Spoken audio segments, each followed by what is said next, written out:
Well, good evening, racing fans. Welcome to racing action from Grand River Raceway for this Wednesday, June the 21st. Our first race will go to post in approximately 20 minutes. Track condition listed is fast. Nice warm day in Elora, Ontario. Let's get to the changes for this evening's card of racing. Note in race number one, Mitch, bridle change. Blinkers to can't see back. That is, blinkers to can't see back. And also note, number 3, Feisty Like Fire. The driver will be Jason Ryan. Jason Ryan drives 3, Feisty Like Fire. And scratched is number 6, Ranger's Shadow. Scratch 6, Ranger's Shadow.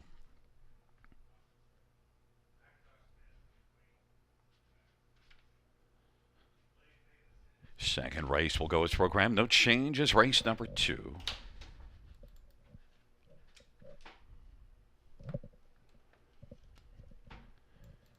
Race number 3, number 2, Ms. Licia, bridle change. Blinkers to blind bridle. That is, blinkers to blind bridle.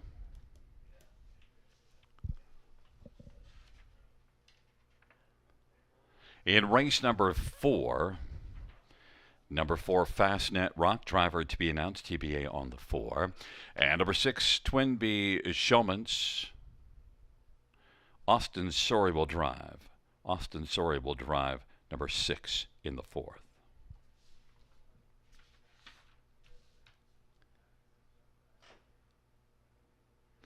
In race number 5, number 2, Brookdale Grace, the acclaiming tag should read 22,500. 22,500, the claiming tag on 2, Brookdale Grace. Scratched is number 3, Get It, Get It, Got It.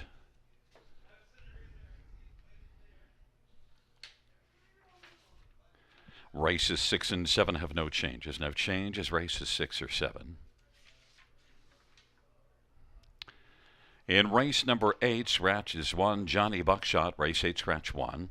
And number 6, Tijuana Silster, driver to be announced, race 8, 6 TBA.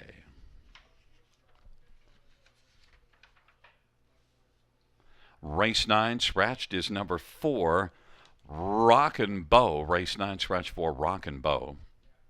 And 7, Maintenance Man, driver to be announced.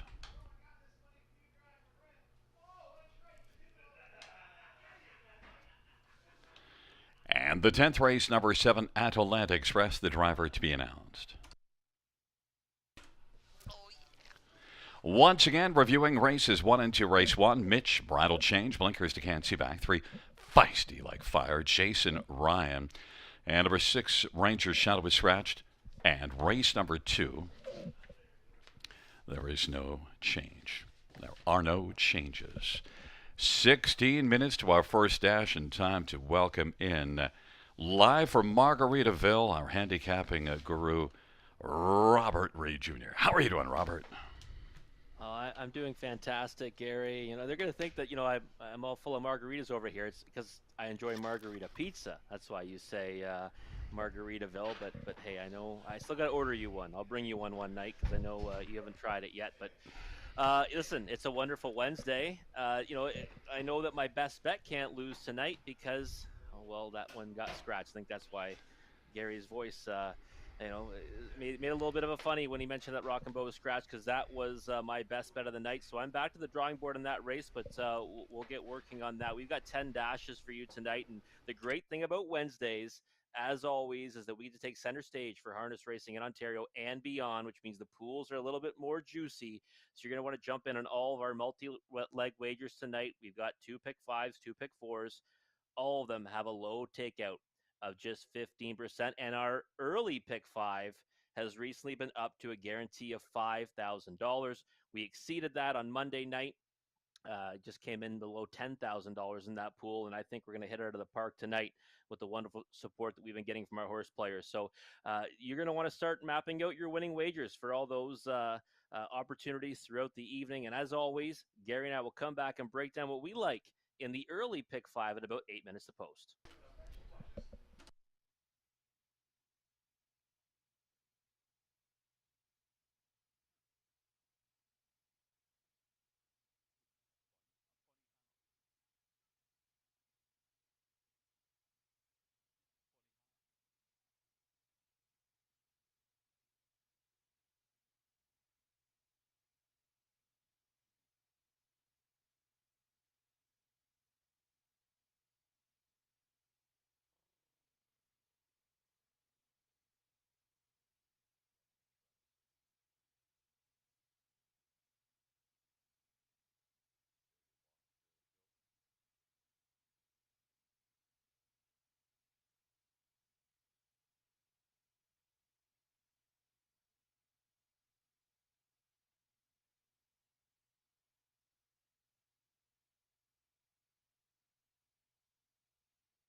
Fans note in race number 4, Fastnet Rock, driver change, Jason Ryan. Race 4, number 4, Fastnet Rock, Jason Ryan will drive.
Eight minutes until the opener here at Grand River Raceway in beautiful Elora, Ontario. And that means it's time to break down the early pick five with a new guarantee. Just started a couple nights ago. New guarantee of $5,000. Low takeout is always 15%. And 20-cent bet minimums. And there's my ticket for that 20-cent denomination. And for me, I skinny at the start, and then we're going to spread out a little bit later on in the sequence. Race 1 to 2, Brydown Louie, big time winner last time. This is a step upwards for this 4-year-old son of Big Jim, but I think he can handle it. I mean, he won by as much as he pleased last time going away, odds on favorite. I thought he was really hard to go against here. Nice draw for him from post 2, and one that I think will likely be, either going to the front or trying to get to the lead, or sitting behind one like Feisty Like Fire. Uh, and will be tough to hold off when it counts off his last effort. So singled for me in the opening leg, the 2, Bry down Louis. Race number 2, the 1 and 4. I think we're pretty logical there. I mean, hard to separate those two. The 1, Wiffle Hanover, second start back. Showed a lot of speed last time from post 4. Has rail control this time around. Not always a big fan of that spot for a young trotter, but I think you need to have Wiffle Hanover on your ticket. The 4, the Ballykeel Deal, is when we might see a little more from now. First start for Katie McNeil, and a horse that a lot of potential last year. Hasn't shown that yet this year, but we might see that come to fruition tonight. Race 3, the 1 and 3, Always Be Me. Getting back to the claiming condition ranks, an angle I'm always fond of, was a winner when racing for a price tag 2 back. And the 3, Crown Princess, same kind of boat there. Last time in the open condition race, got an overland trip, finished 6th. Before that, though, was a winner in a condition claimer. They're both getting back to the condition claiming ranks. I think they both have a big chance, and that lineup might be some combination of 1-3-3-1. Almost used a 4, Darlington Hanover, but decided just to stick with those 2. Race number 4, the 1, 2, and 6. Thought about singling the 1, Ace 44 Elvis. He does have a break off the gate last time at Dresden. Starting from the the rail, again, not the best spot for a young trotter, one that does make a break here and there. Was a winner, though, from that spot April 21st at Western Fairs. So I think he should be okay in there, but I did use a couple others. The 2, Mistress of the Dark, really impressed me 2 back. We were honored that on that occasion as well at a decent price of 5-2, and also Twinbee Showmance, one that coming over from Mohawk Park, maybe the change of scenery can do the trick. Last year 1 for 7, this year shutout in 3 starts so far in the big track. Race number 5, the Muddy Leg, 1, 5, and 6 for me. This is this competitive looking dash. Now we're scratched down to just 5 horses. Watcher Fly's the one I have on top. 10-1 morning line, making that transition from the open non-winners of 2 to the condition claiming ranks. I think there's some value there with Watcher Fly and the multi-leg sequences, both the pick 5 and the pick 4. So I've got her on top. I'm using her.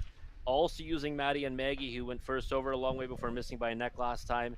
And of course, Lions Queen was the one that Gary liked that put me out of the pick 5 this time last week. So I'm going to use her as well. 1, 5, and 6. $7.20 for a 20-cent wager. Let's see what Gary Guy has in store for us tonight.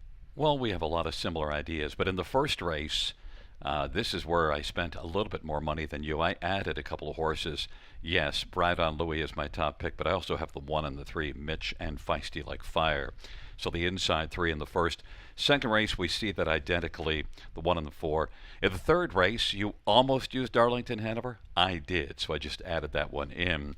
And in the fourth race, just in case Elvis steps on his blue suede shoes and makes another break early, I wanted to use an extra. I just only used the 6 extra. I didn't use the 2. That might be my downfall.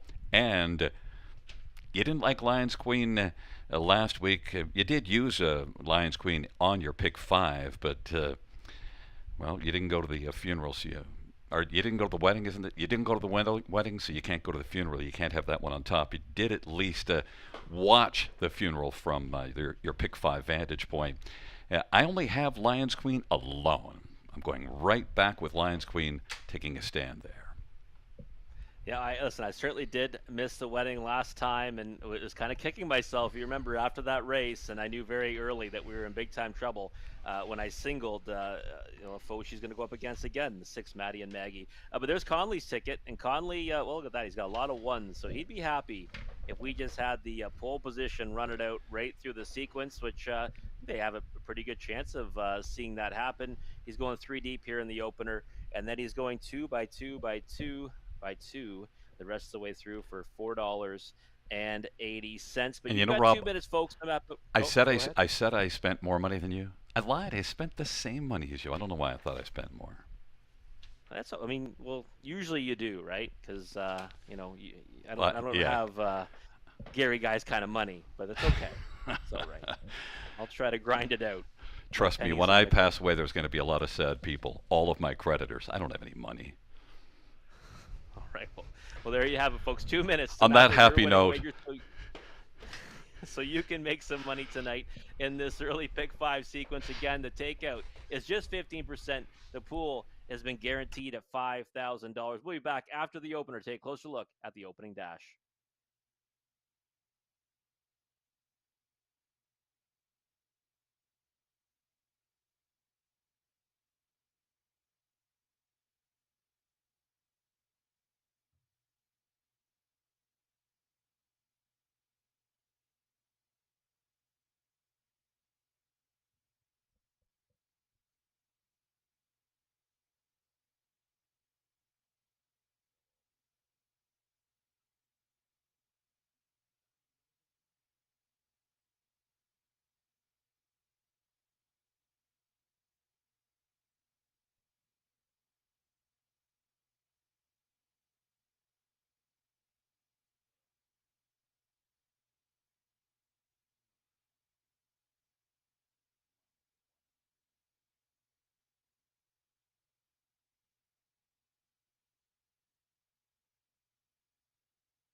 Field on parade, race 1-1. Mitch, Scott Ray for Jack Ray and Jack Racing.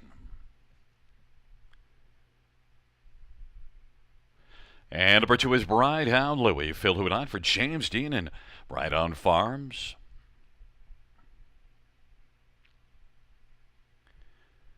Number 3 is Feisty Like Fire. Jason Ryan for Brett Lester and Rebecca Williamson. And number 4 is Whitmere Gaelic. It's Nick Boyd, driving and training and owning.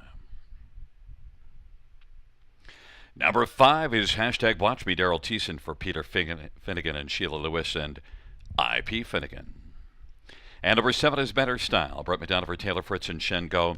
Field of 6, race number 1. Let's get right to it. This start of the Pick 5, $5,000 guaranteed pool. And there's number 2, Bridehound Louie. Robbed here last time out, Rob. Yeah, he did. He sure won with ease. And I mean, this is a tougher group, I think, overall. But I think that he's certainly raced good enough that he can take on some of the ones he has to face this time out, like Feisty Like Fire and Mitch. And it looks good on the track right now. It looks like the horse is feeling pretty confident. We talked about him last week, Gary. He's one that won his lifetime debut in 53-3 at Mohawk Park last May. And then after a vet's crash due to sickness, missed significant time and never really came back to that. But maybe now he's going to start trending back in the right direction again. I mean, getting down to the condition claiming ranks is usually a cure-all for a lot of racing woes, and he wasn't really racing all that poorly before that. Had a bit of a clunker at Georgian Downs, but I think he's good to go in here and is a big-time candidate to double up. Number 3, Feisty Like Fire, is one that I had as my top pick up until the last minute and then changed my mind and went with the 2. They say never change a bet. 3, Feisty Like Fire, Jason Ryan. Yeah, you shouldn't do that. I mean, even my dad back in the day would never let me cancel. He would always say, you can't cancel. You got to bet it again. You got to keep the cancel ticket because it's bad luck. I don't know what that means, but Feisty Like Fire, speed threat, right? I mean, that we always talk about it. I mean, the horse is likely going to be on top, and trying to cut this one out is going to be Feisty Like Fire. He's got a lot of speed off the gates. He's been the leader on the turn for home in each of his last 2, but in each of those efforts he got beat by a slim margin, right? So it's like he kind of waits on his rivals. Even look at his last 6 efforts, he's got 3 seconds by a neck or less. He does have a win over that span, though, too. So I couldn't get too excited about putting him on top in here.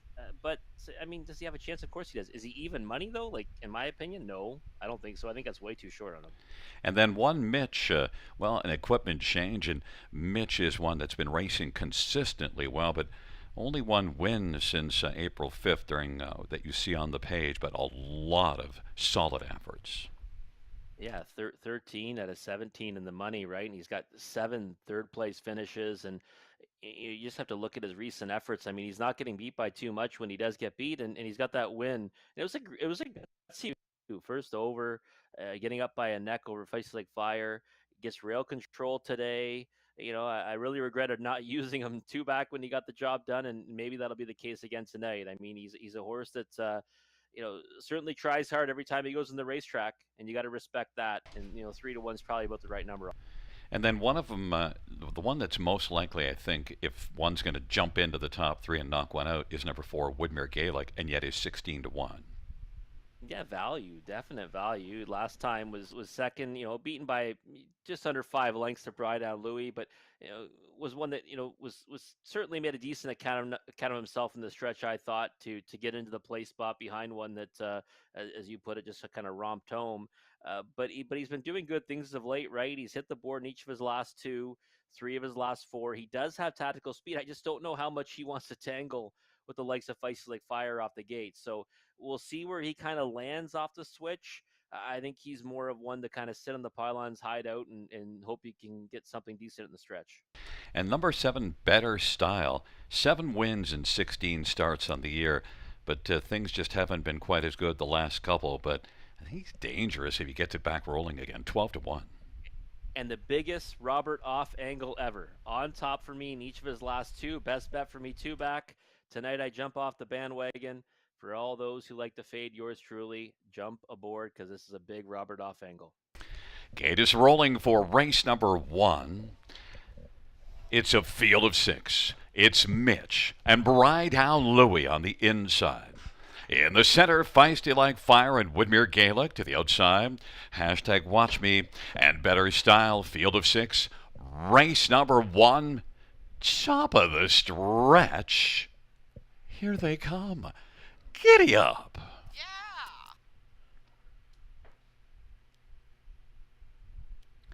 Field of 6 for the first of 10 dashes on a Wednesday night. They're gathering speed approaching the start.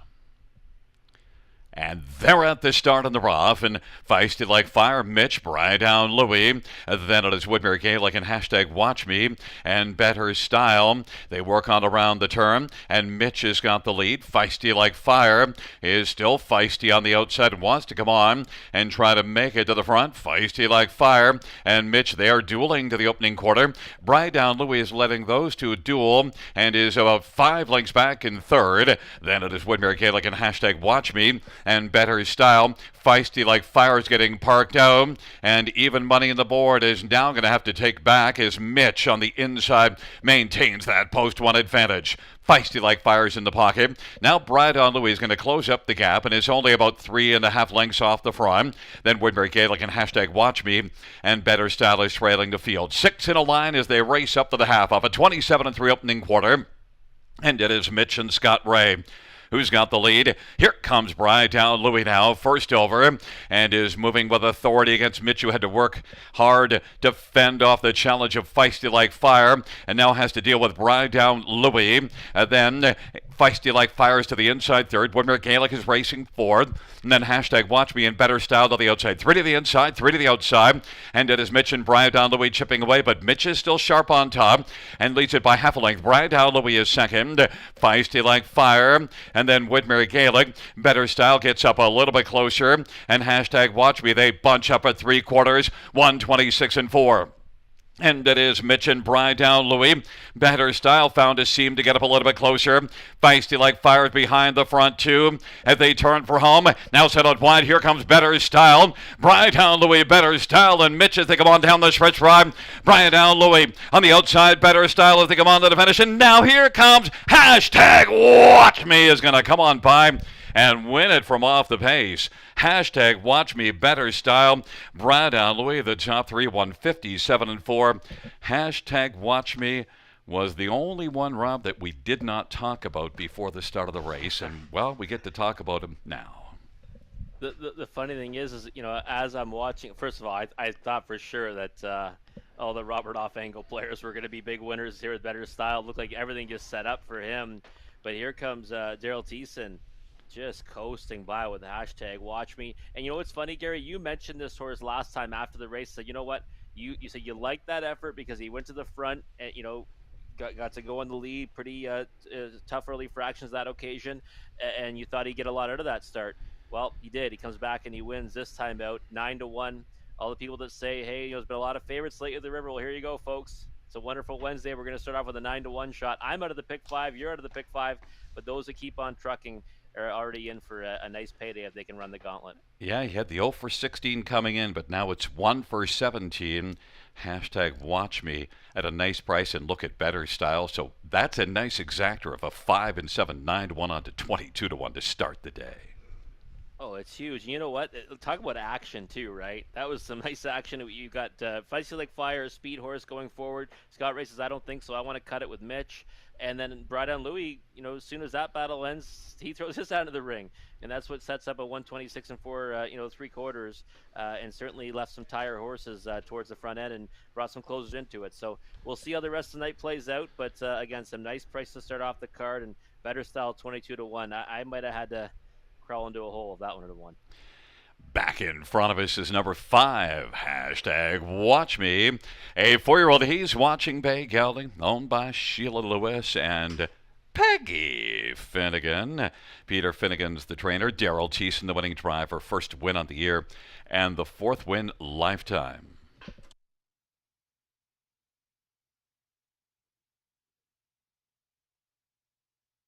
And a special welcome to Scott Young out in the winner's circle.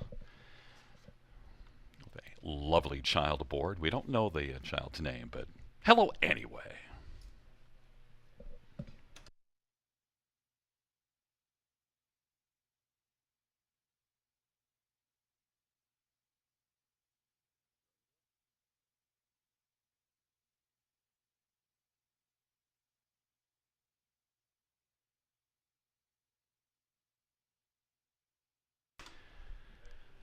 The first race payouts 5. Hashtag watch me 2190, 620, 840. 7 better style 1270, 620, and 2 Brad on Louis 380. $2 exactor 260.50. Dollar try 441.10. A 20-cent super of 530.92.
the first race saw her finish from the top down to 4-3-5-6-1 scratch 2. That is 4-3-5-6-1 scratch 2.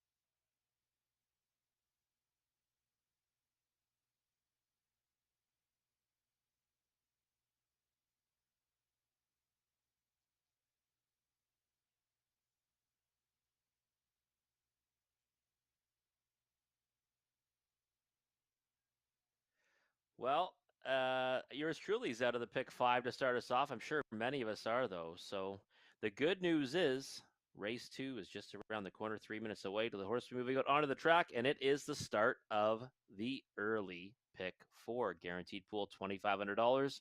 Still a low takeout of 15%. And there's my ticket. And something I don't usually do, no single for me in this sequence. My single was in the opening race. It did not work out. Got a nice price home, though, in the 5 hashtag. Watch me for those of you who are still alive. But for me, it's going to start right here in the pick 4 with the 1 and 4. That's Whiffle Hanover and the Ballykill Deal. Then in the third race, the 1 and 3, Always Be Me and Crown Princess. In the fourth race, 3 deep, Ace 44 Elvis is the one to beat, but Rail Control, in a spot that I've seen quite a few breaks from so far this season at the River. I said, I can't, one that gets a little bit steppy at times. I can't be married to that one. So I added the 2, Mistress of the Dark, and the 6, Twin Bee Showmance. That change of scenery might help that one get back to the winner's circle for the second time in his career. Race 5, 1, 5, and 6, Lions Queen. Nice winner last time from post 6. Now gets to work from the pole position. The horse that I'm intrigued by in there, though, is the 5, Watcher Fly. Non-winners of 2, open non-winners of 2 in each for last 2. Thought the effort 2 back was good. Last time, no chance from post 7. Looks like a spot. Maybe she can wake up and get back to the winner's circle for the first time this season. And the 14th start, 2023 for the 5, Watch Her Fly. But 1 minute for you to map out your winning wagers for this sequence. Again, the takeout is just 15%. The guarantee is $2,500. We'll come back very shortly, take a closer look at this upcoming dash.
Field on post parade for race number 2. 1, Whiffle Hanover, Dustin Jones for Andrea Lee Racing Stables. And number 2 is Alexa Play Country, Anthony Hahn for Ron Waples Jr. and James Fullerton. Number 3 is Carwin's Lucky Luna, Scott Quiller, Mike Smith, and John Rosnick. Number 4 is the Ballykill Deal, Jonathan Worth for Katie McNeil and Ballykill Racing. And number 5 is City Lady, Chris Matthews for Nelson White and Vicky White. Number 6, Emily Hanover, Dag Henriksen for Gerald Haggerty. And number 7 is Dylan Double. It's Travis Henry for Mark McCormick. Field of 7, race number 2. We get a bottom level group. Well, a mid-level group of trotters. I didn't want to insult them, Robin, call them a bottom level. It's not really a maiden trot, but number 1, Wiffle Hanover, 3 to 5 on the board. The fans find this one to be the one to beat. Yeah, I think that they're right, and I'm hoping that I'm right as well with this one being the one to beat. I thought that last effort was a good one, right? Went to the lead, held a comfortable margin for much of the mile before getting beaten by Fast Net Rock, and only lost by a length on the end of it. Hadn't raced in a long time. Thought the qualifier coming in was decent. For me, I just, the thing that always concerns me is, young trotter, rail to start from. If get away cleanly, I think he's the one to beat. Looks pretty, sharp on the track right now, and I think 3 to 5 is, 3 to 5, 4 to 5 is probably about the right price. Would I bet him to win at that? No, but I would certainly be happy to have him in the multi-leg, wagers, and maybe even single him on a few. Number 4, the Ballakeel Deal. Faced tougher last race, but sure wasn't much of a factor. No, it was not. But I always look for reasons why a horse might take a step forward, and now moving to the barn of Katie McNeil and Tyler both spin aboard this one. But I never ignore one that he's driving. And I thought right now, like at the end of that score down there, looks pretty good out there. Looks pretty confident. Ears are up. Maybe we'll see this one kind of turn it around. Last season, I thought this horse, first 2 starts of the year was fantastic for her. So I think she's a candidate to improve big time here. And if you don't want to swallow the 3 to 5 on Wiffle Hanover, the Ballakeel Deal is not a bad option at 5 to 2, and that's why I'm using them both in the pick 5 and the pick 4. Even 3 to 1. I mean, I think that's probably the right price on her, about 3 to 1. If you get that, then you can take a shot on her. It might be one you want to bet off the gate though, to see what the intentions are tonight, and also she's made a break, recently at the start. Number 2, Alexa Play Country. Well, post 8 and post 7 the last couple, so maybe we can look at those last 2 lines and be a little forgiving. 3 races back, we don't have to forgive much. No, and that's the thing, right? Is that you post 8 and post 7, we know that your options are very limited. Unless you have a horse that is a rocket off the gate, you don't really have many options except to go to the back and see what you can get. If you go 3 starts back for Alexa Play Country, went to the lead from the rail at Western Fair, only got beat a length to Woodshed, and I thought that tonight looks like a perfect opportunity for her to just kind of get off the gate and let things develop. Wiffle Hanover goes to the lead, get behind that one, and could end up tripping out, right? For trip handicapping, she could be in the right spot, and 12 to 1's a pretty big price right now, especially on one that by all right should have every chance to land somewhere in the exotic. So I think she's dangerous in here, from that inside post with her tactical speed. Number 6, Emily Hanover, has been racing consistently well the last 4 starts, and you kind of got to consider somewhere on the ticket. I think so. Yeah, hitting the board has been a specialty of hers of late, and I think that you've got to look at her as a candidate to at least land in the trifecta and super here. Last time, obviously, rail control got a good trip, but ended up getting shuffled a bit before having to come to the outside. And before that, was on the lead in a couple of races. I'm not sure if he can get to the lead tonight from post 6. If that's his best path to glory, might be better off trying to race off a helmet. But no doubt he's one that can throw his hat in the ring in here. I just liked him better for a smaller share. I noticed that Carwin's Lucky Loon is getting bet a little bit down to 8 to 1. 2 races ago at Kawartha was okay, but 204. Yeah, it's Kawartha's to me is a bit of a fast track as well, so I'm always leery of those ones coming in. Yeah, definitely. For me, I'd probably pass at that price right now, but with that kind of action coming in, first start over the surface, I would be watching keenly for next time. Taking up their positions, Wiffle Hanover, Alexa Play Country. On the inside, in the center, Carwin's Lucky Luna, the Ballakeel Deal, and City Lady. And to the outside, Emily Hanover, Deal and Double. Field of 7, race number 2. They're approaching the top of the stretch. Here they come. It is post time.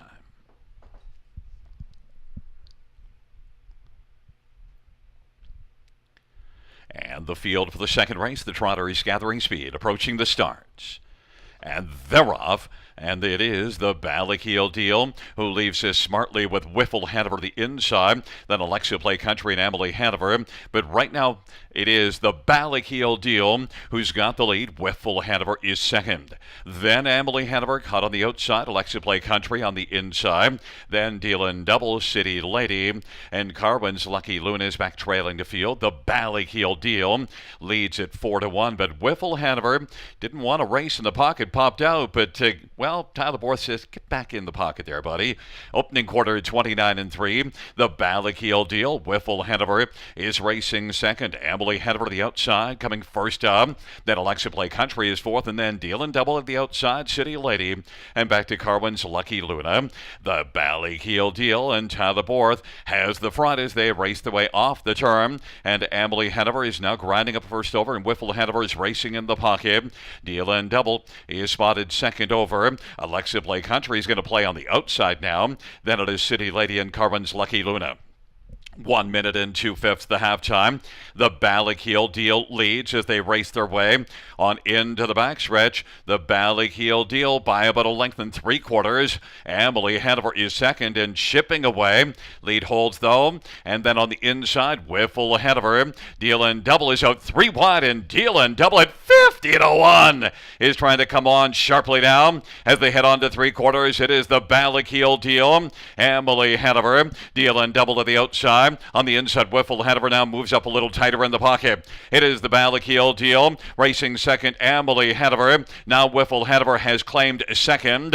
And then Emily Hanover is dropped back to third. Then City Lady. And back to Deal and Double and Alexa Play Country. The Ballakeel Deal. On down the stretch drive they come. The Ballakeel Deal at 4-1 is the real deal and wins it by a length and 3/4. Whiffle Hanover second. City Lady third. And Emily Hanover fourth. 2 minutes and 1/5. Rob, we both thought the 1 and 4 were the two best in here, but we had it reversed. Yeah, we had it reversed, and you know what? If there was live betting, Gary, though, there was no beating her right off the gate. I mean, she looked much more like the horse that I remember as a 2-year-old. Rocket to the lead, which she hadn't really shown before, but just looked so strong doing it. And Tyler Borth didn't even consider for 1 second to let the 2 to 5 shot come around him. He didn't even look over his shoulder. He just drove on and basically said to Metz to say, listen, you're going to be left out there if you come forward. And Dustin Jones ended up getting back into the pocket behind him. But I didn't think it was ever in doubt. I mean, it almost looked like the odds were reversed there, right? Because she was kind of a strong winner right from the get-go. Nice price for those who backed her. And I mean, another favorite goes down in this pick 5 sequence. Yeah, the pick 5 is growing exponentially now as we kick out the favorite out of race 2 as well. Yeah, you know what? Interesting too, right? You'll definitely recognize this one's half sister, one we're both fond of, racing here at the river.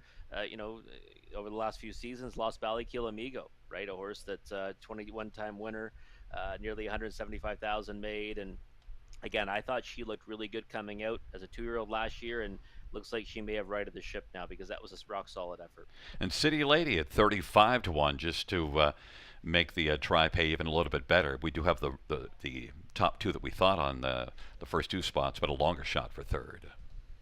Yeah, always helps, right? Favorites, come in, obviously reversed in the order for the top 2, but City Lady should add some value to it at 35-1 at the bottom end of that trifecta.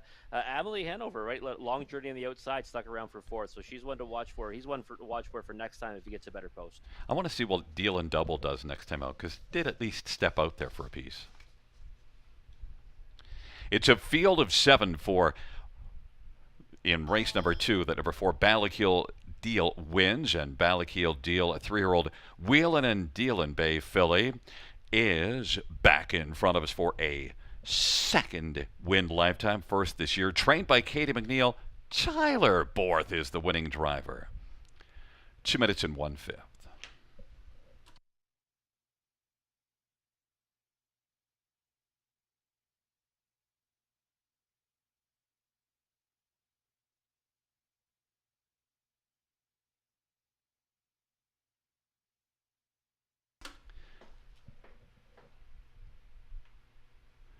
The second race Payouts for the Ballackiel deal: 1050, 330, 380. One Wiffle to Hanover, 230, 260. Five City Ladies, 650. Double of five and four. Well, we'll get to that in a moment. $2 exact, 1890. Dollar try, 115.55. Dollar super, 339.15. And the double of five and four, 224.20.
The second race, order finished from the top down, 2671345. That's 2671345.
field for the third on parade. One, Always Be Me. Brent McDonough, Taylor Fritz, and Shengo.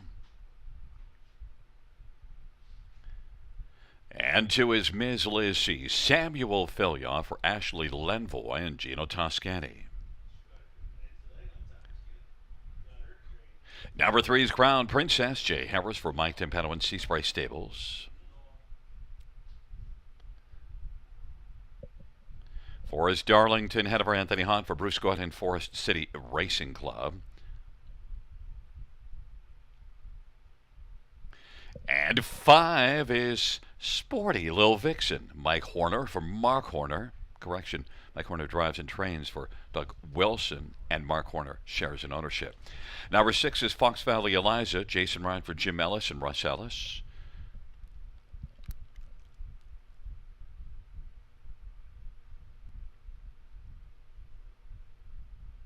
And 7 is Jay's Bet This Lady, Travis Henry for Roger Gebhardt and Carol Gebhardt. Field of 7, race number 3. Let's get a look at this field for the third dash. And, well, Rob, we're out of the pick 5 and out of the pick 4. Did you take yourself a shot at the pick 3? Oh, the pick 3? Well, I'm not out of the pick 4. I thought you were. No? No. I went too deep in there, the 1 and the 4. Oh, there you go. I guess I shouldn't have been cheering. So, yeah, I know you were cheering for the Ballykeel deal, and I had that one, so that's okay. I'll take it. But no, we're still kicking the pick 4, not the pick 5. Pick 5 is going to pay really well tonight off the start we've had. So good luck to everyone who's still trucking in that one. Well, then, how about telling us why Always Be Me is 4 to 5? Well, Always Be Me has the rail. That's where it all starts for her in here. Now she's been off though for over 3 weeks coming into this. But the thing is for Always Be Me is that back to the condition claiming ranks, and that's going to be her key to success in here, I think, right? Because when you look at her start 2 back, dominant winner, sat the 2 hole for much of that trip at Western Fair, came out first over, blew her competition away, and I think we're going to see something similar to that tonight. She's beat horses that she's facing in here tonight, and I think she is the one to beat. Last time faced much tougher, and this time she should much prefer the company she keeps. Number 3, Crown Princess, is offering nice little value. That last race could scare you away, but certainly the races before that wouldn't. Yeah, I mean, I could see, getting a little bit leery of her latest effort, but you got to remember that's against 28 late and some decent horses in there, and her non-winners of 18,000 life. She had the 6 hole at Hanover, which obviously is not a great starting spot over that surface, and ended up going overland for quite a bit of that mile before fading back to get beat a wide margin. But before that, condition claiming ranks. She's got a pair of wins out of her 3 starts before that, and sandwiched in between them was a decent effort to be second to France Sports Writer, who I think I'd be more than happy to take against this group. So to me, I thought she was a good alternative. She's got a race in more proximity, but another one where you're taking a chance that she's gonna be ready to go after missing a bit of time. But most in here haven't raced, in not a significant amount of time, but at least over a week or so. I fear not taking her just because Mike Timpano's barn has been so good this year, and I could easily see this filly coming right back and being good. Missed a bunch of time before that last race as well. For Darlington, Hanover, well, only 1 win in the past 29, but has been consistently good of late. Yeah, owned by the Forest City Racing Club. Shout out to them and Ryan Clements. 1 win and 9 starts this year, but 7 on the board finishes. And the other thing about her is that if you go to her effort, I thought on April 25th, she kind of got locked in on that occasion. And then in her last few efforts, she's kind of sat inside trips. So they have been favorable journeys.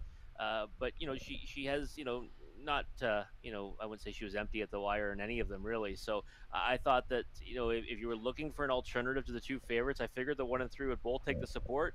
She's the place to go shopping. I didn't expect her to be 10 to 1 though. I thought maybe 5 to 1 at most. She's 10 to 1 right now. That's a big number for a win ticket. Maybe the one you'd want to take a shot on, just because that's a big number on the board. And Fox Valley Eliza could be coming late. Yeah, post 6 for me is what I didn't like about her chances in here, and she doesn't really have much speed off the gate. But we've seen horses close tonight So maybe we're going to see that trend continue. So in the first race, on the pace we saw it, maybe we'll see it again here. 7-2 to me is a little bit short though on the win ticket. Well, right now, number one, Always Be Me, is even money on the board. And Always Be Me, Ms. Liz C on the inside. In the center, Crown Princess, Darlington, out of her Sporty Little Vixen. On the outside, Fox Valley Eliza and Jay's Bet This Lady. Field of seven, race number three. They're at the top of the stretch, and here they come.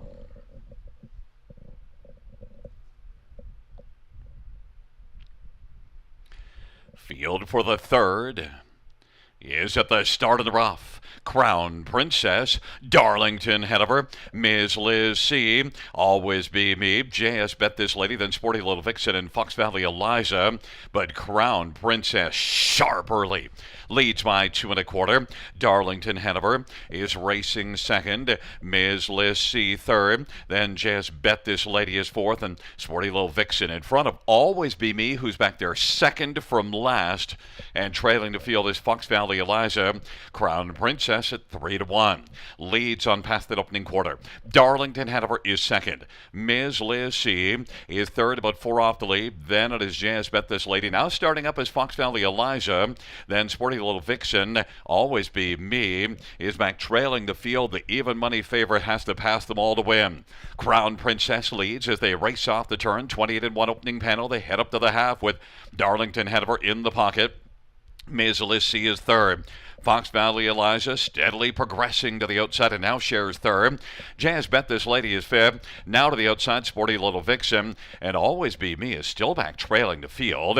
58-3 halftime. And it is Crown Princess and Jay Harris with the lead. Darlington ahead of her. Fox Valley Eliza now is up to third and is only about 2 3/4 from the front and still closing. Then Ms. Liz C, Sporty Little Vixen, Jazz Bet This Lady, and Always Be Me just doesn't seem to have it, and they race by 3/4.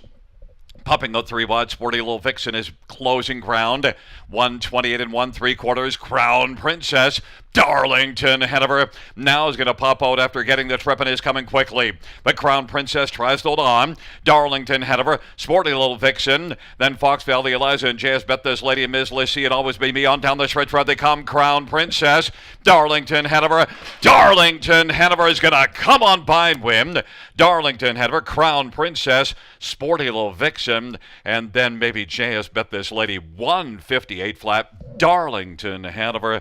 Victorious in race number 3, and you toyed with keeping this one in your pick 5 and didn't use, I believe, in the pick 4, but certainly you did have some worries about Darlington Hanover. Yeah, I did, and I'm kind of kicking myself now because this is going to be paying great. I said, I thought she was the value on the board. I didn't understand why the price was so high, as we were approaching post time. And she got the trip again, right? She finds a way to get into those favorable spots in races, and she did it again tonight. And I said 10-1 was a monstrous price. 7-1 still pretty big on her. I thought 5 or 6-1 at most, and she got in the 2-hole, and this time she capitalized. And the last one I threw off in my pick 4 and my pick 5. I know you use this one, Gary, and one that's there was some question marks, right, for Crown Princess and Always Be Me off a bit of time, and this is one that has not had a bad effort lately, and tonight she gets a well-deserved victory. So this pick 5 now, we've seen favorites get beaten every leg, nice price winners. It's going to be real interesting to see how this shakes out, because we could have I think we'll definitely have our biggest payout of the season, no doubt about it. And I told you I was worried that Crown Princess, Mike Timpano's barn, that this filly would come right back, and she was good. Yeah, she was good. She went a long way on the engine. I mean, I could see when Jay went to the sick, a little early, certainly earlier before Anthony did. I said, oh, this is going to be trouble for her, and she couldn't hold off Darlington Hanover, but fought on gamely for second. Now back in front of us is the winner of race number 3. It's number 4, Darlington Hanover, 4-year-old sports rider, bay mare, owned by Forest City Racing Club, trained by Bruce Goyd. Anthony Hahn is the winning driver. It is the second win this year in lifetime for Darlington Hanover. Mile of 158. Hello, Ashley.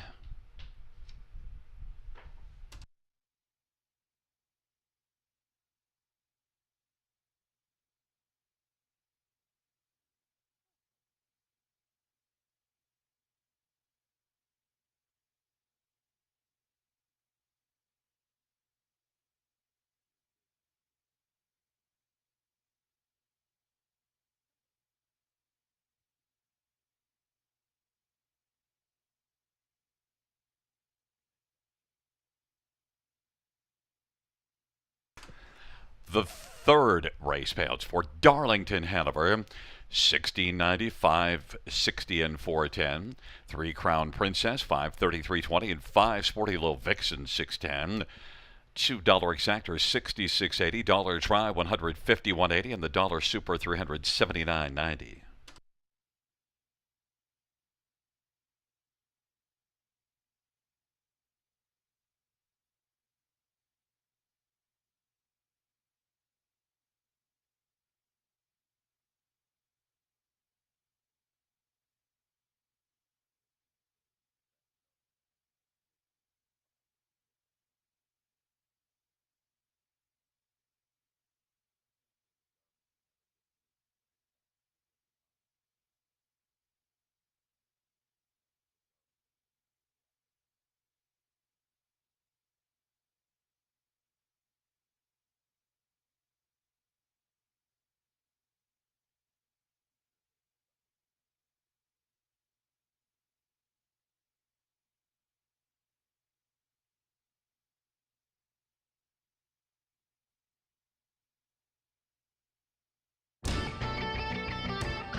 The third race, order finish from the top, is a 672-1345. That's 672-1345.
Field on post parade for the fourth one. Ace 44 Elvis to the fourth for Mike Timpano with Wendy Warren Timpano and Denise Carr.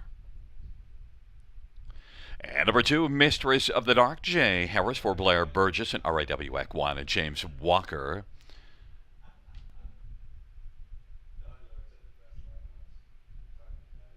Number 3 is Leading Resolve, Brett McDonough for John Holding and Morley Bosworth. Number 4, Fastnet Rock, Jason Ryan for Matt Dupuy and Lance Wells and Lyndon Wells and Jeffrey Rock. 5 is Nice Top Line, Tullamore for Pat Hunt and Leo Fleming. And number 6 is Twin B Showmance, Austin Sorey for Bob McIntosh and Martin Stables.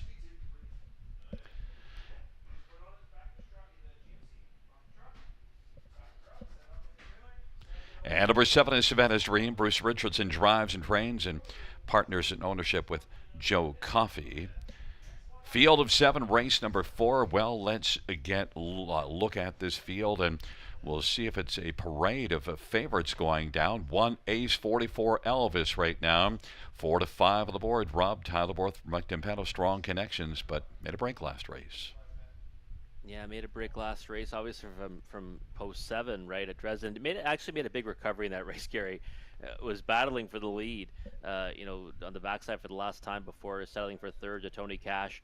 Looks pretty, sharp on the track right now, but, doesn't want to get too hot behind that gate, the pole position. This is one that, if he gets beat too, I can't even imagine what the pick 5 and pick 4 will pay, because I think he's one that was circled as a big single for many on their tickets. So we're already can't be playing with too much left in the pool. And this is another one that goes down. It'd be interesting to see, what they're paying, and if there's any carryover opportunities. But looks sharp out there right now. Looks like, the best on paper, but has to mind his manners because of the winner's circle. Number 2, Mistress of the Dark, is one that does not show a break all the way back on the page, looking back a number of races. And 2 races ago, pretty strong-looking winner here. Yeah, it was. Came home in 31 seconds, but if you remember, it was kind of just breezed past them, like they were standing still, and really wasn't under all that much urging to Jay Harris, and gets reunited with Jay tonight here at the River. Now stepped up in class last time to this level, got away 6th from the 7 hole, but now back to the inside of the gate, right? And I think, she's one that merits consideration on here. Hit the board in 7 to 13 this season. And 7 to 1, that's a good number. I mean, that's where I would likely go shopping right now if I was going to play one to win on purely a value perspective. Number 6, Twin B Showmance. I don't really know what to make of this 3-year-old, because strong barn with lots of history of winning a lot, but Twin B Showmance just not going well right now. No, and took on real tough competition in his 2-year-old campaign. Did show, had a victory and was kind of highly touted early on in his career. This season, shut out in 3 starts, a break, on his first start back on May the 4th. How's he going to handle the half is really the big question I have. And I don't know if I can get behind him with too much confidence in here. Post 6 to work from, you've got to respect the transition from Mohawk Park to here, but I think I'd be more inclined to watch him. And I'd watch this race carefully, off the gate. If you're someone that bets, close to the start of the race, it might be interesting, right, to see who's behaving and who's not, and who looks like they might be going forward to get into a good spot. In a Fastnet Rocket Talk, I think he'd be telling us, hey, off my last race, don't I belong in the top 3? Maybe I would tell him maybe, but he's moving up in class, right? So I would say Fastnet Rock. I thought the effort last time was a real good one. You got the better of Whiffle Hanover, who raced good to be second tonight. Made a nice wide move to get to the victory. I thought it was a decent effort two back as well over the surface after making a break in stride, but this is tougher now. Tougher group to go against, and I'm not so sure. The business end of this, I'd have a hard time putting them there, but yeah, hitting the ticket, a definite possibility. Well, it is a field of 7 for race number 4. The trotters have been called and are moving in behind the gates. Ace 44 Elvis, Mistress of the Dark on the inside. Leading Resolve and Fastnet Rock and Nice Top Line. In the center of the outside, Twin B Showmance and Savannah's Dream. field of 7, race number 4. It is post time.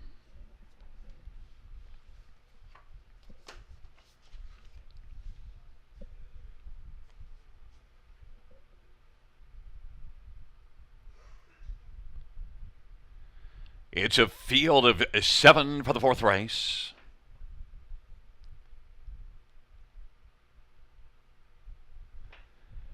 They're at the start, and thereof, A's 44 Elvis leading Resolve, Mistress of the Dark, and Twin B Showman. Savannah's Dream on the outside, though, has burst out hard. Savannah's Dream and Ace 44 Elvis. Ace 44 Elvis on the inside, but Savannah's Dream is forcing the issue. Mistress of the Dark is racing third, and Mistress of the Dark broke stride, and now leading Resolve and Herod's third. Then Twin B Showmance and Fastnet Rock and nice top line.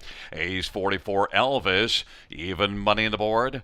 Races on a lead of a length and 3/4. Savannah's Dream is second. Leading Resolve is third. Twin B Showmance is fourth, and then Fastnet Rock. And then it is back to nice top line. They race their way on around the turnoff at 29, second opening quarter.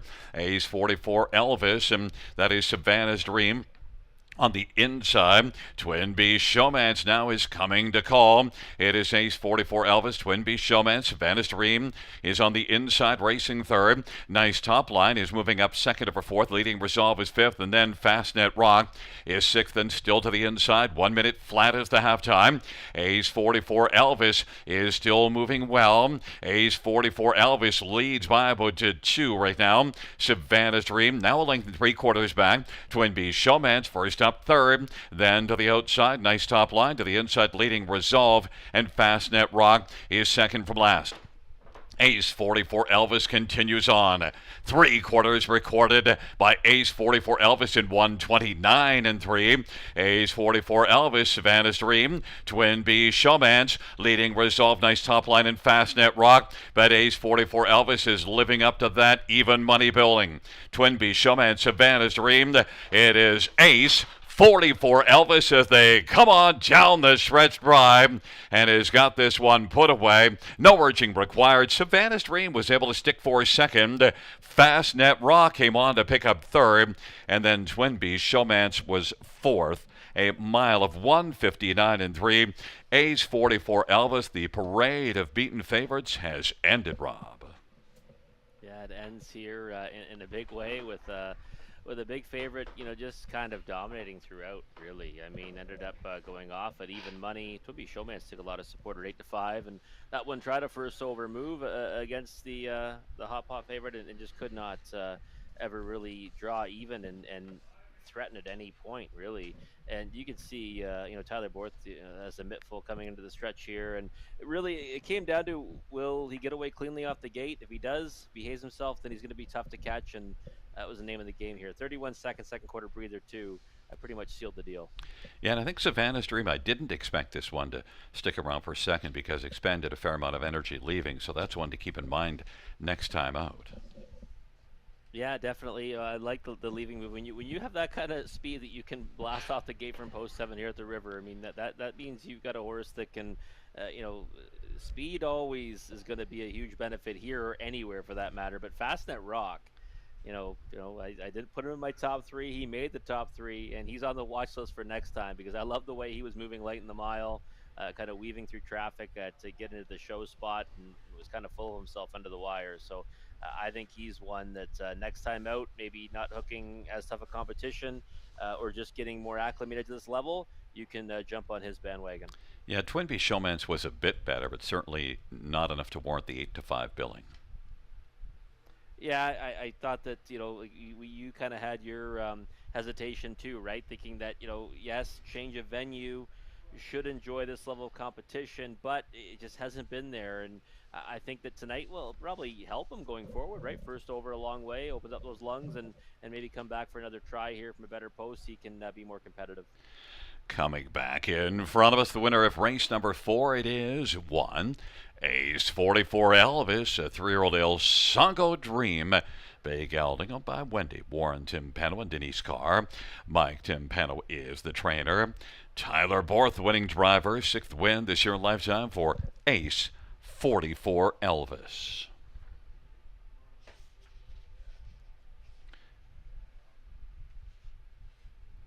Also note it is the driving double on the evening for Tyler Bohr.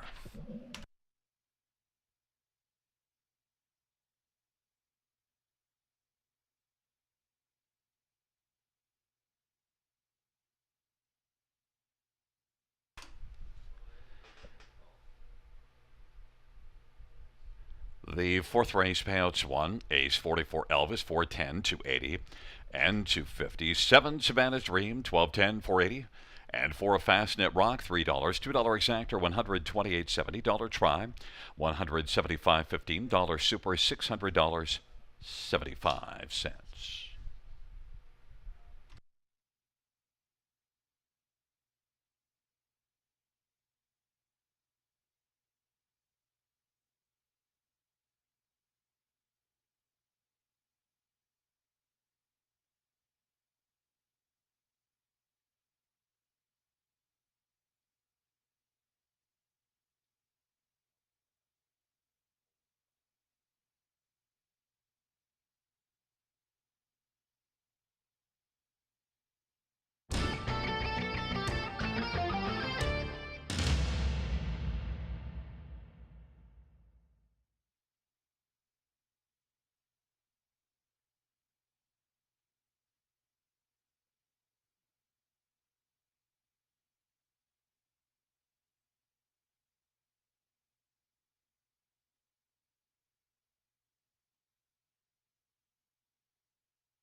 The fourth race, or her finish from the top down, is a 175.3642. That is 175.3642 on the bottom.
Field for the 5th on parade, the JJ Crew race, and 1 Lions Queen, Austin Sorry for Rachel Andrew. Number 2 is Brookdale Grace, Scott Culver, Steve Watson at All-Star Farms. 3 scratch for Bet You Love Me, Anthony Hunt for Lori LePage.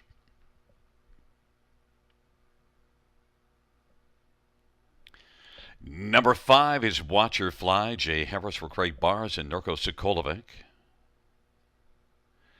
And number 6, Maddie and Maggie, Jason Ryan for Mike Kwiatniowski and Tara Isman and Garrett Isman. Field of 5 for race number 5. Let's get a look at this field for the 5th race. And, well, Rob, you're kind of out on a limb there with Watch Her Fly. You're the only one that's taking her to win. And you saw my picks in here. I have 1-6-4-2, so you're going to have to explain it to me. Well, she opened up with all kinds of money, and she's one of just 2 horses in the race that are paying in the pick 5 sequence. I think she's a pool shot. Looks like it's might be a ticket south of the border, but I think that Watch Her Fly has a big chance in here. I really do. And I looked at this race and thought that, you know what, based on value alone, she'll be worth a shot on top. 7-2, she's taking more support than I expected, but she opened off at like 6-5, so that price has floated up. Last 2 in open numbers, a 2 company was 3rd. So Wifey said so, 2 back. Last time, no chance from post 7. She looks good on the track right now, and she can make her presence felt when getting back to the condition claiming ranks. And I just thought that this looked like a great spot for her to get into the win column for the first time this season. So I'll take a shot on her, Gary. And I was hoping for more than 3-1, but whoever's going to be sweating it out with the pick 5 ticket alive on her, paying to the tune of $5,130.20. I'll be cheering for them as well. Well, she took early money. I'm glad to see that you got your bets down early on Watch Her Fly. Number 1, Lions Queen, is one that I was fairly definitive about last time out. And I think with post 1 and a field of 5, I think the thing, if I were you backing the 5, that I'd be worried about is Lions Queen getting the lead and getting a soft half. Yeah, it definitely is, especially now we're down to a field of 5, right? We always talk about, those shorter fields sometimes have a little less action. They've been racing tonight, though, at the River. We've seen some really good racing action through the first 4 races, and maybe that continues here. Lions Queen last week, fantastic leaving move from post 6. She came back on short rest after facing really tough, competition. That's what we kind of looked at as we were breaking down the race right before they went. In her 2 starts before that at Georgian Downs, she gets to face similar company that she beat last time, and the rails should only help her, get out to that early lead. So I do think she's the one to beat in here. I thought the price would be short. It is at even money. And her pick 5 payout was pretty decent as well, though, $1,710.20. Maddie and Maggie was beaten by Lions Queen last race, but certainly raced at least respectably, second beat in the neck. And all the carryover, hopefuls out there are going to be cheering for Maddie and Megan here because she's in with a shot, right? I mean, she got bet down to even money last time, went off as the second choice to Lions Queen, first over a long way. Never really looked like she was going by, but she only got beat by a neck on the end of it, and that was her first start in a condition claimer. So post 5 to work from again, same starting spot, but it's the outermost post in the race. I think she's in with a shot. I mean, not often that you have horses paying and you've got one that's got a chance like her that's a carryover. So, it'd be interesting to see, right? If we ever get this pick 5 carryover, it would make the next sequence very, very lucrative. I'll tell you, if Bet You Love Me wasn't racing off of being sick and being off 4 weeks, this is a mare that would scare me in here, and I still wouldn't be afraid of taking a flyer in here at 5-1.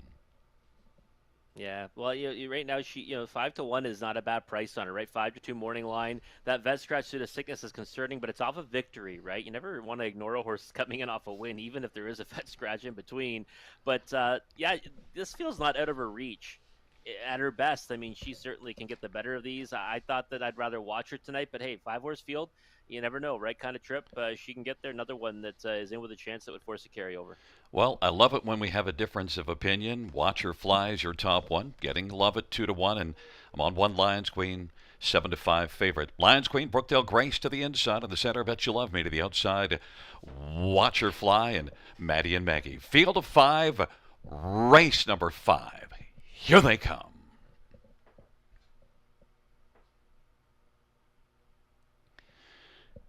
Field for the 5th race is at the start of the route. Lions Queen on the inside. Watcher Fly. Maddie and Maggie on the outside as they sprint on into the turn. Lions Queen is into the backstretch with a lead of a length and 3/4. Brookdale Grace is able to find the pocket.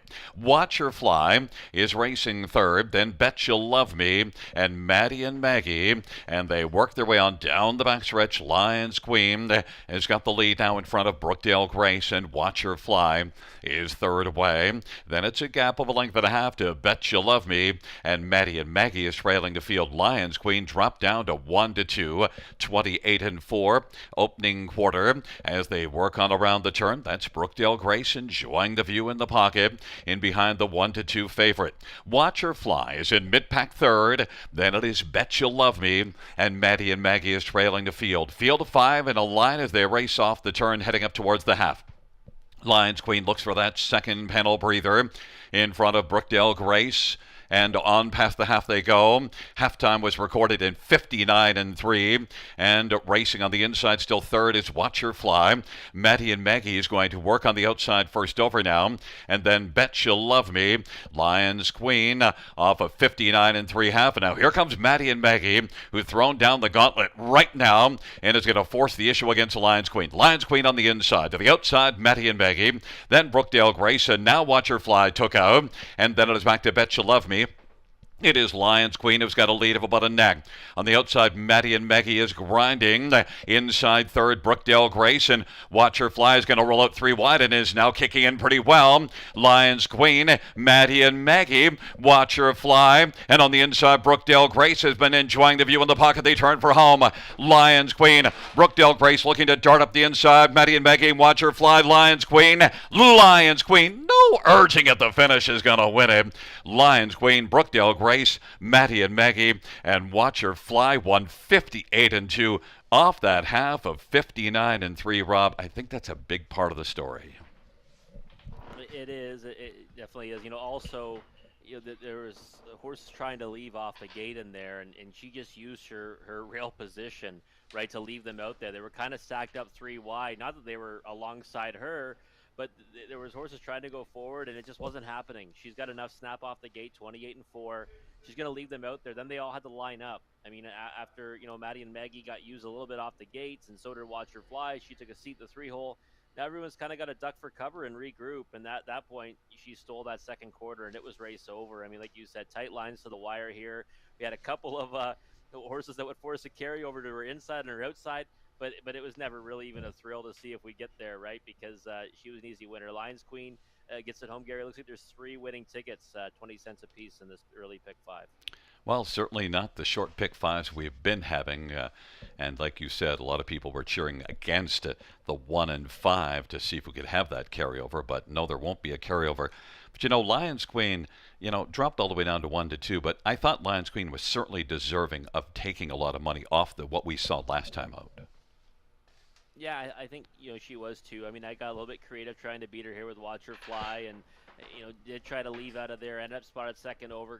Couldn't really make an impact before finishing 4th. But Lions Queen, yeah, I agree, right? Like I said, she was the one to beat. I thought the price would be short.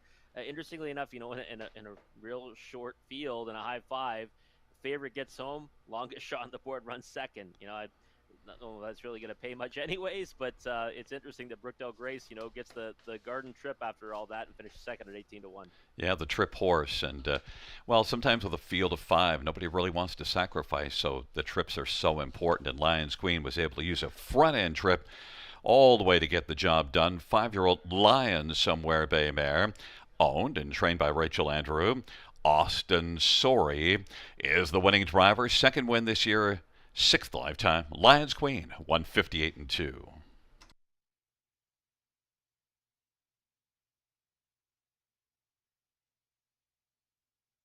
And out trackside, we have the J.J. Crew Group.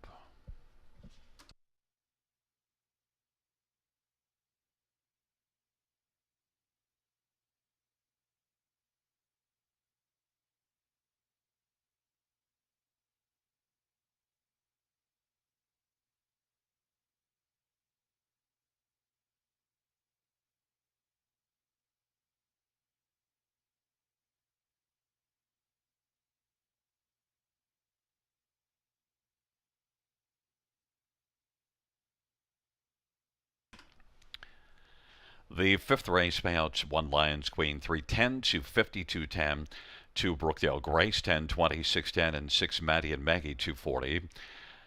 Dollar win for 145.95. Dollar high five, 44.35. $2 exactor, 20.80. Dollar try, 38.70. The dollar pick three, 39.45. 20-cent high five is 8.87. Ka-ching.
Note that 20-cent pick five is $1,710.14. That is $1,710.14. Ka-ching.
Fifth race, order finish 1-3 scratch 542. That's 1-3 scratch 542.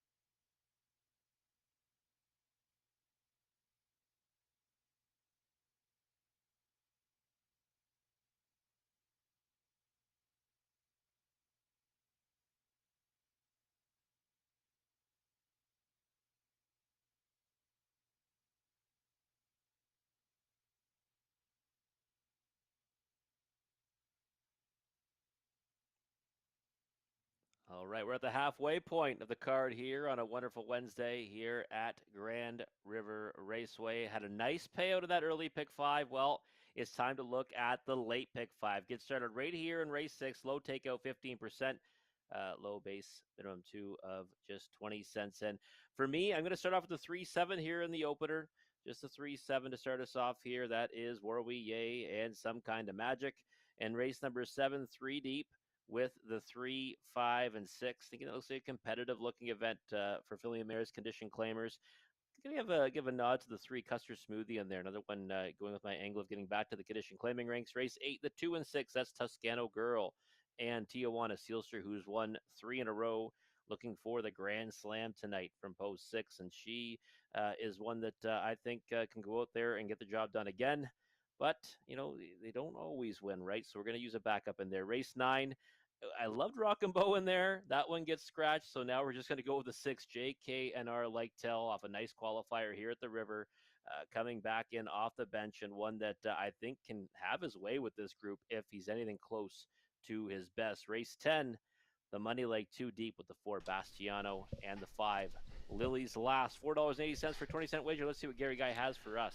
Well, I see the first race the same as you, 7 and 3, so we're 3 and 7, but we have the 7 on top, both of us. Second race, very much a difference of opinion. I have the 1, 5, and 6.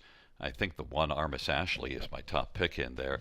Eighth race, well, I have the 6 alone, Tijuana Sealster. Been racing so well. Ninth race, I have Sports Section to win, so I have the 1 and 6, so definite difference of opinion there. And in the 10th race, well, we both have 5 and 4 as our top 2, but I also added to Mike the Knight just because that last race at Hanover was decent, and this is one that was good last year. So $7.20, there are my late pick 5 picks. Still some similarities between myself and Gary. 8 combinations will get us both to the winner's circle. That's what I'm cheering for because I'm a team player, but they're the horses coming out for race 6. After the post parade, we'll take a closer look at this upcoming dash.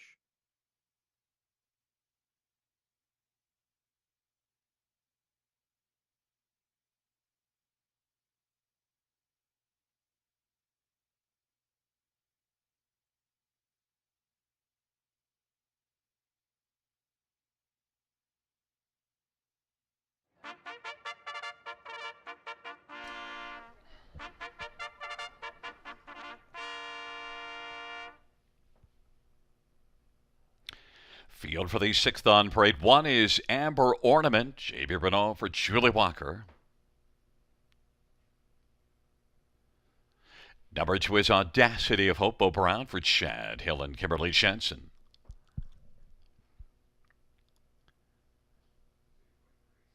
3 is Warwiye, Tyler for Mike Timpano and Wendy Warren, Timpano and Sea Spray Stables. 4, Twilight Surprise, Chris Matthews for Nelson White and Deborah White and Christine Lawrence. 5 is Great Legend, Andre Goy for Gino Toscani. Number 6, Playtime for Eva, Tyler for Francis Gilmet and Catherine Carl and Belmo Racing. And number 7 is Some Kind of Magic. It is Roger Mayotte for Some Kind of Magic Stable. Field of 7, race number 6. Let's get a look at this field. And, well, Mr. Team Player, we are teamed up with the same top 2 in here, starting with number 7, Some Kind of Magic, and Roger Mayotte. I'm glad you're aboard, Gary. And you know what? Some kind of magic, another one of those ones, getting a venue change. Seventh last time at Mohawk Park, and never really in that contest. It was won by my 1%. Before that, OSS grassroots contest over at Flamborough Downs, and I just thought that this change in competition really for some kind of magic should be enough to get him to the winner's circle. Obviously, we don't like post seven, right? We never do, but I don't mind it as much with young trotters because it's generally you do have maybe a horse gapped off the gate, maybe one that misbehaves. Obviously, we're hoping it's not the seven, some kind of magic, but if it's once to his inside, you'll have an easier way of getting off the switch. And I just didn't know if there was much in here that'll be able to match his speed if he can just do what he's been doing, on the big track at Mohawk Park. One of those ones to his inside that, made a break 2 races ago at Flamborough Downs was Warwier. And then the last race at Dresden, boy, sure didn't come home much. No, didn't, and got away, the 2-hole in that effort. And that was one, I'm a big fan of St. Ambrosio, though. Big fan of that filly, and she was a strong winner on that occasion. This one, obviously, 206-1, got beat by, a huge margin, as you mentioned. But you can go just further down, 3 back, and that looks like an effort that, should be more than adequate against this group. I've already seen a win for this combination, right, of Timpano and Borth. It's a lethal combination, and right now looks pretty sharp on the track. So a big-time speed threat, right? You got a big post edge, too, over some kind of magic. So that was, the big pluses for Warwier, but we'll have to find more on the end of the mile this time around because last 35 seconds, last quarter, 34 and 3 in his latest. Yeah, I think both of us aren't real comfortable going against the 3 we did, but not with great comfort. Number 5, Great Legend, off a good start here. Yeah, we talked about this one after the race last time, said that, the horse that, maybe we want to get behind next time. And of course we didn't do it. It happens a lot, right? We say we got this horse on the watch list and then we don't go with them next time. But second beat in a neck, Western Fair, lifetime debut back in May, then made a break in stride at Sarnia. And then came back with a nice effort here over the half-mile surface and got a good position off the gate on that occasion and was second to Landing Pad, who kind of just dominated throughout. So coming back to that latest effort has to put him somewhere in the top 3. He just has to stay flat, I think. That's the only concern with that break, 2 back. So I thought Great Legends one that you have to have all over the ticket. And I wouldn't be surprised if, somehow, he ended up lucking into a victory here. And number 6, Playtime for Eva. Based on the recent form, I think we know exactly where to play her. Yeah, that's the thing, right? I mean, the trend certainly says if you have anyone else on the bottom end of the superfecta, you might be looking at the wrong direction because she's rounded it out in her last 4, fourth in each of those efforts, beaten by a wide margin, now beaten by not so much last time.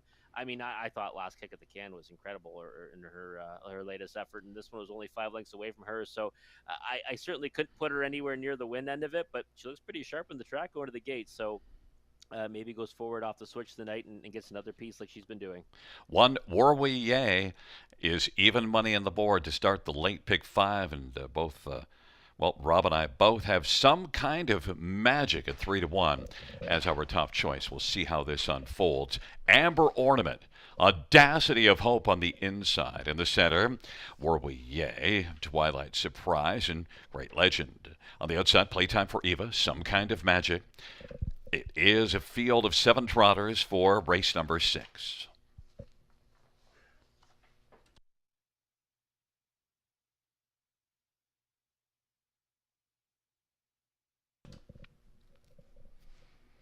Field for the 6th race.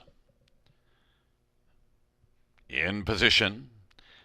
There at the start of the rough, Warwier, Playtime for Eva, and also getting out Great Legend on the inside, Amber Ornament, then Some Kind of Magic, Audacity of Hope, and Twilight Surprise, but it is Warwier who's got the early lead. Great Legend is racing second, Amber Ornament broke stride, and now Playtime for Eva is playing position 3rd. Then it is Audacity of Hope who's racing 4th in front of Some Kind of Magic, 5th to the opening quarter. Then it is Twilight Surprise Surprise. Warwier is 2-1 on the board now as they race their way past that opening quarter. That is Great Legend and Andre Goy in the pocket.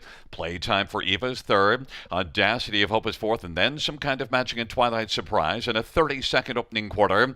And it is Warwier who has a lead of a length and a half over Great Legend.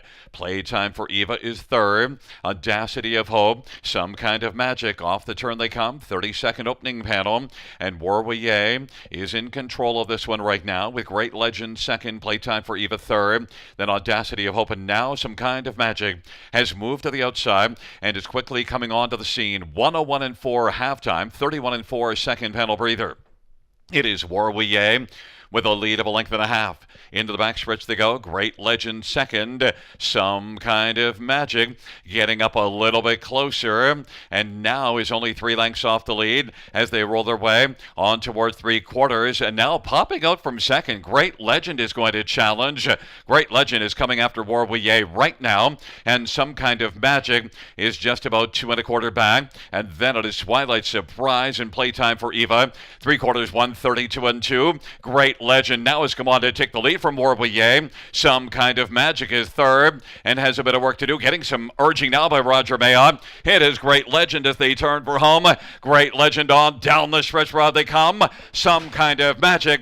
Great Legend is going to win. Some Kind of Magic second.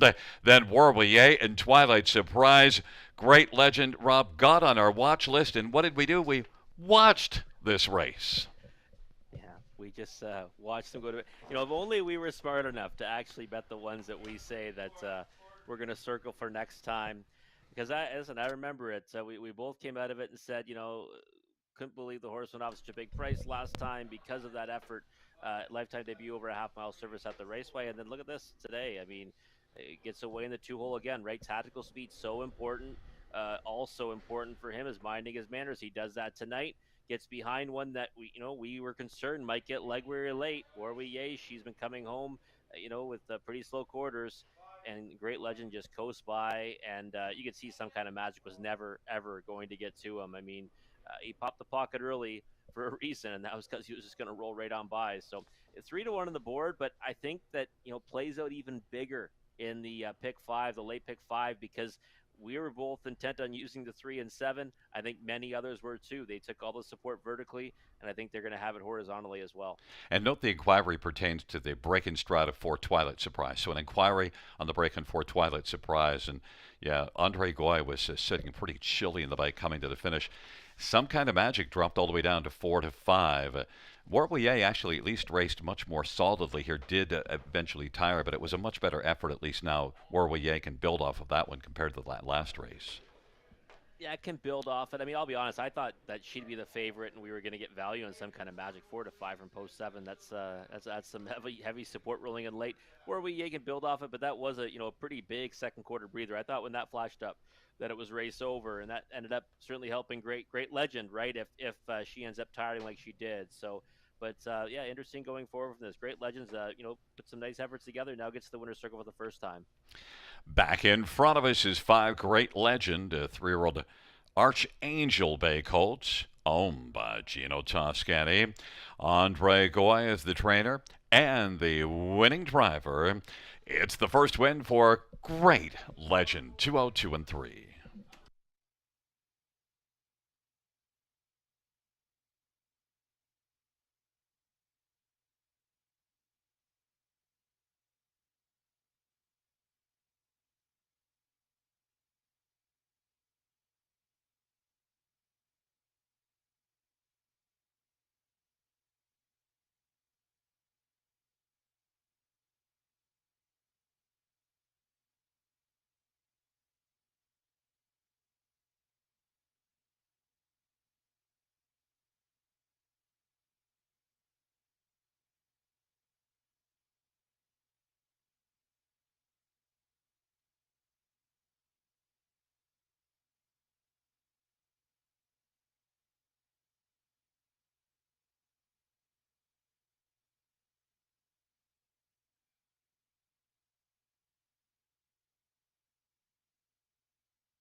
Fans note the judges ruling the number 4 Twilight Surprise did not violate the braking regulations. The top four, 5-7-3-4.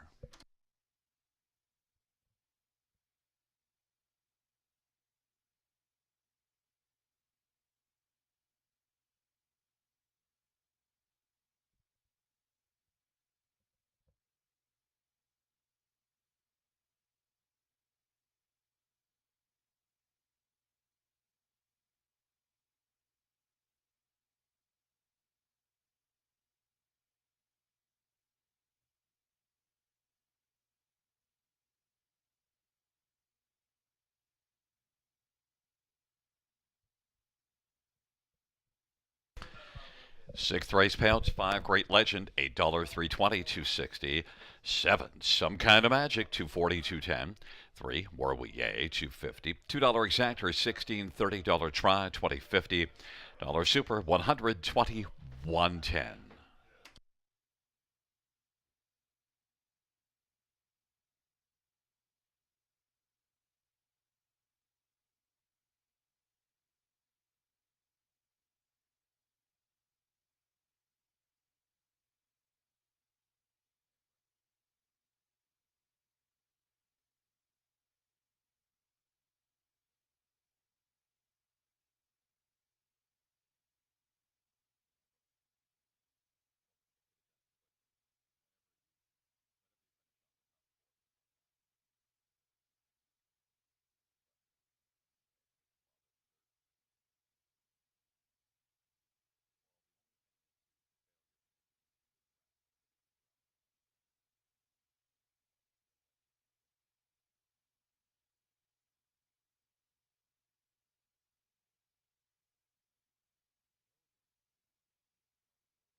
The sixth race order of finish from the top is 7-6-3-4-1-5-2. That's 7-6-3-4-1-5-2.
Well, another ticket for yours truly hits the ground in the late pick 5.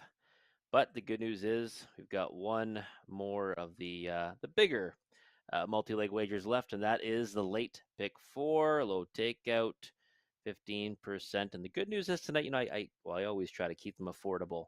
Another one here that is on the cheaper side, $2.40 for a 20-cent wager. And we're going to start off with the 3, 5, and 6 right here in the opening leg. A competitive-looking Filly and Mares condition claiming event. I do like the 3 Custard Smoothie taking a lot of early support right now at 3-1. JM Outspoken last time was a strong winner from the rail, though. Ace 44 money should be better. Second start back after a vet scratch sick. 3 deep for me right there. Race number 8, 2 and 6 to Toscano Girl. And the 6 Tijuana Sealster. Tijuana Sealster, looking for 4 in a row. That Grand Slam has been racing fantastic. But Toscano Girl, has a post edge on her. I've seen her come up with some big efforts. She can go to the front sometimes. Maybe she trips out in there. So we're going to go 2 deep with the 2-6 in race number 8. Race 9, just the 6 JKNR like tell. I was very fond of the 4 Rock and Bow who got scratched 10-1 morning line. So now we're going to just go it alone with the 6 JKNR like tell off a real strong qualifier right here at the river, 57-2. A horse that I think should be more than competitive against that group, even off the bench. If he brings anything close to his best. Race number 10, 2 deep in there. The 2 logical ones, I think, in race 10, the 4 Bastiano, who, classy veteran, 29 lifetime wins, just shy of 200,000 in earnings in his career, and the 5 Lily's Last, who I've been a little bit disappointed in last few starts at Mohawk Park, but maybe getting back to the shorter track will help her get to the winner's circle. Again, just $2.40 for a 20-cent wager. But you got a couple minutes to map out your winning wagers for this late pick 4 sequence. Again, the low takeout is 15%. We'll come back in just a few moments to take a closer look at race number 7.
Field for race number 7 on parade. 1 is Armis Ashley Tullamore for Stephen Davis.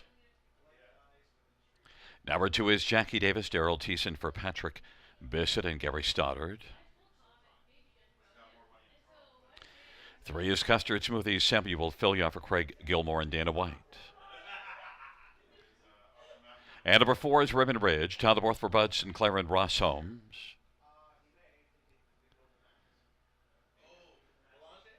And number 5 is Jam Outspoken, Brett McDonough for Ryan Stewart and Lisa Stewart. Number 6 is Ace 44 Money, Scotty Coulter for Steve Coulter.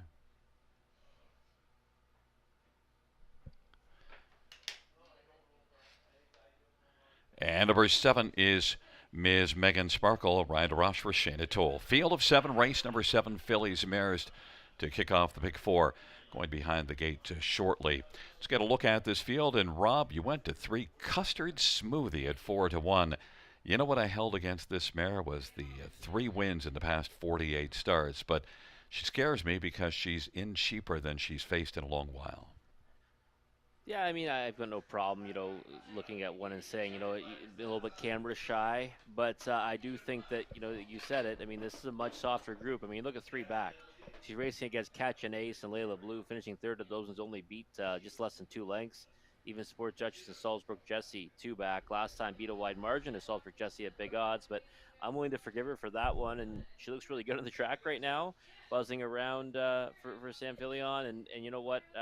In for a condition claiming tag is something I'm always willing to get behind, as you know, Gary. So I thought that she was a chance at value in here. Yes, she's 1 for 19 this season as well, but 10 on the board finishes. And I do think that this is the right spot for her. So we'll take it right now at 4-1. If that price holds, that's a good number and would be a good result for the late pick 4 as well. Number 6, Ace 44 Money, second start after missing a wee bit of time due to sickness, and she's always in the money. Yeah, she is, and she was racing fantastic for that whole stretch there, and those 2 victories were good ones. I mean, the recent victories came, non-winners of 40,000 life, and the non-winners of 50,000 life. I mean, that's some decent company in there. And then she goes back to the condition claiming ranks last time, but she had missed time. She disappoints as the favorite. Looked like she might punch up the passing lane late and then kind of came up empty. You have to think, though, racing back on this regular rotation, she's going to be, fitter and ready to roll again. So I think we'll likely see her try to get forwardly placed off the gate. I don't really think that we're going to see much bigger than that 9-5 price right now. But I thought it might be worthwhile looking elsewhere for a better number, but I do respect her chances. 5, Jam Outspoken off back-to-back wins. Now, the last one was the benefit of post position 1, but certainly looked good. Yeah, snuck up on me last time. I didn't have her, and that was a bit of a heartbreaking one for me. Had a few horses in that race, overlooked the rail horse who was coming off a win, something that, I don't usually do, but I did on that occasion. And, she obviously, had the benefit of getting to the lead from that favorable spot, getting a second quarter breather in 30-2, but it was still a good effort. And her paper lately, top to bottom, the more I looked at it after the race and we talked about it, has been pretty good. Probably, sneaky in some spots as well. She's gone some tough trips and still had some decent finishes. Also had some trouble journeys too. So 9-5 is too short for me. Like, I would have a hard time, as we always say, right, missing the wedding at 6-1, going to the funeral at 2-1. But I do think that she's in with a chance and should get every opportunity at the ticket. Well, you said you overlooked the rail horse with Jam Outspoken last time out. How about overlooking the rail horse here, Armis Ashley? Yeah, that was a segue for you, wasn't it? And, I looked at it, and I know you kind of like her chances tonight, and she was a winner from this exact spot in this same class, 2 back. And I thought, though, she really stole fractions in that one. She held on by half a length. Ribbon Ridge was kind of coming to her late. Actually, not a bad price on her at 12-1 right now. I know she didn't even make my top 4, but Armis Ashley, listen, rail control again. Would I be shocked if she won? No, but I do think this is a tougher group than what she beat 2 back. I really do. So I think a smaller share at best for her today. By the way, Ribbon Bridge did make your top 4. I cut off your 4th one and moved right to Armis Ashley. Oh, see, you did. I didn't use her anywhere. Okay, that was a total disrespect for the rail horse. No, Ribbon Ridge actually I thought raced better than advertised last time. And Tyler Borth factor. 12 to 1, 13 to 1, you can convince me to get behind her on a win ticket even at this point. I said, I can't let him not talk about the horse that I've taken on top. I'm with Armis Ashley, and, well, you're in Custard Smoothie field taking up their positions. Armis Ashley, Jackie Davis on the inside. Custard Smoothie, Ribbon Ridge, and Jam Outspoken. And then Ace 44 Money and Ms. Megan Sparkle. It's a field of 7 for race number 7. Field for the 7th race. In position. They're at the start of the rough. Jackie Davis, Custard Smoothie. Armis Ashley on the inside as the field sprints into the turn. But Jackie Davis is able to grab the lead. Then it is Custard Smoothie is going to be driving still on the outside. And Armis Ashley is away to race from third. Then it is Ribbon Ridge and Jam Outspoken at Ace 44 Money and Ms. Megan Sparkle. Custard Smoothie is moving smoothly on the lead and is in front a length and a half. Jackie Davis second. Armis Ashley third. And then Ribbon Ridge is racing fourth in front of Jam Outspoken, Ace 44 Money, and Ms. Megan Sparkle. 28 seconds the opening quarter. Custard Smoothie at 5 to 1 has the lead. Jackie Davis is second. Then Ribbon Ridge to the outside. Armis Ashley is racing on the pylons fourth, and Jam Outspoken travels to the outside and is racing second over as the field races their way up towards us. Then it is back to Ace 44 Money and Ms. Megan Sparkle. Custard Smoothie has the lead. Ribbon Ridge is coming to call. Jackie Davis riding in the pocket. Armis Ashley saves ground to the inside. Jam Outspoken is second over. Then Ace 44 Money and Ms. Megan Sparkle. It is Custard Smoothie still leading the way. Ribbon Ridge on the outside now is threatening. Ribbon Ridge is closing on Custard Smoothie and is going to go right on by. Jam Outspoken to the outside now is moving up and is taken over second. Custard Smoothie now deserts contention, and Ace 44 Money is taken over third. Then to the outside, Ms. Megan Sparkle, then Jackie Davis, Custard Smoothie, and Armis Ashley shuffled back to trailing the field. Ribbon Ridge as the field is rolling on down the stretch drive. Ribbon Ridge and up the inside now. Here comes Jam Outspoken. Ribbon Ridge, though, is going to roll on at the finish and win it. Then second is between Ms. Megan Sparkle and Jam Outspoken, and then Ace 44 Money. 157-3. Ribbon Ridge. I didn't show your fourth one much respect at all. We did talk about this one as the last one discussed, and is the first one we have to talk about after the race. Yeah, and I did say, Gary, the way the odds were was playing, and I honestly, you kind of threw me off thinking I didn't put her in the way of the top four, but I said that, she was almost an automatic play to win at 12 to 1. Now she went down to 7 to 1. But that's still a good price. I mean, I always talk about the Tyler Borth factor, right? I mean, he's the leading driver in Canada right now for wins, and he keeps racking them up.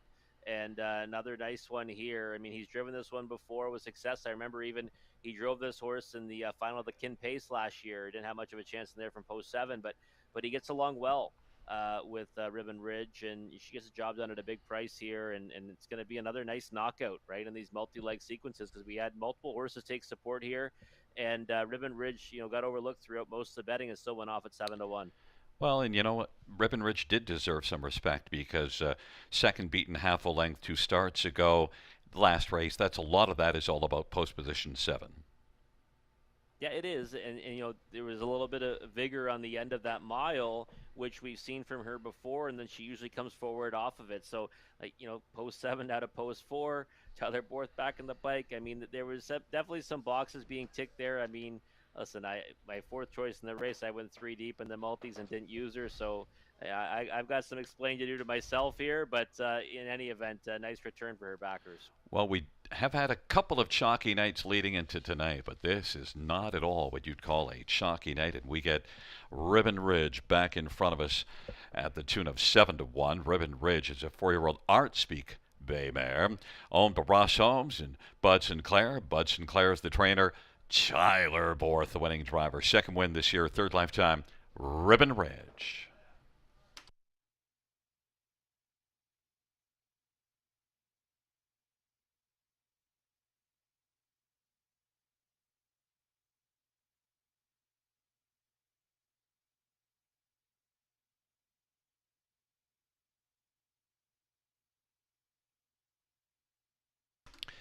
It is the driving double on the evening for Tyler Borth, and the payouts for Ribbon Ridge pay $17.10, $7.50 and $4.50. 5 Jam Outspoken, $3.90, $3.20.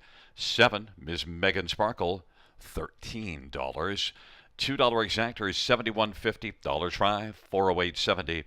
20 cents super 536.92.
The 7th race order finished in the top 6571243. That is 6571243.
Field for the 8th race on parade.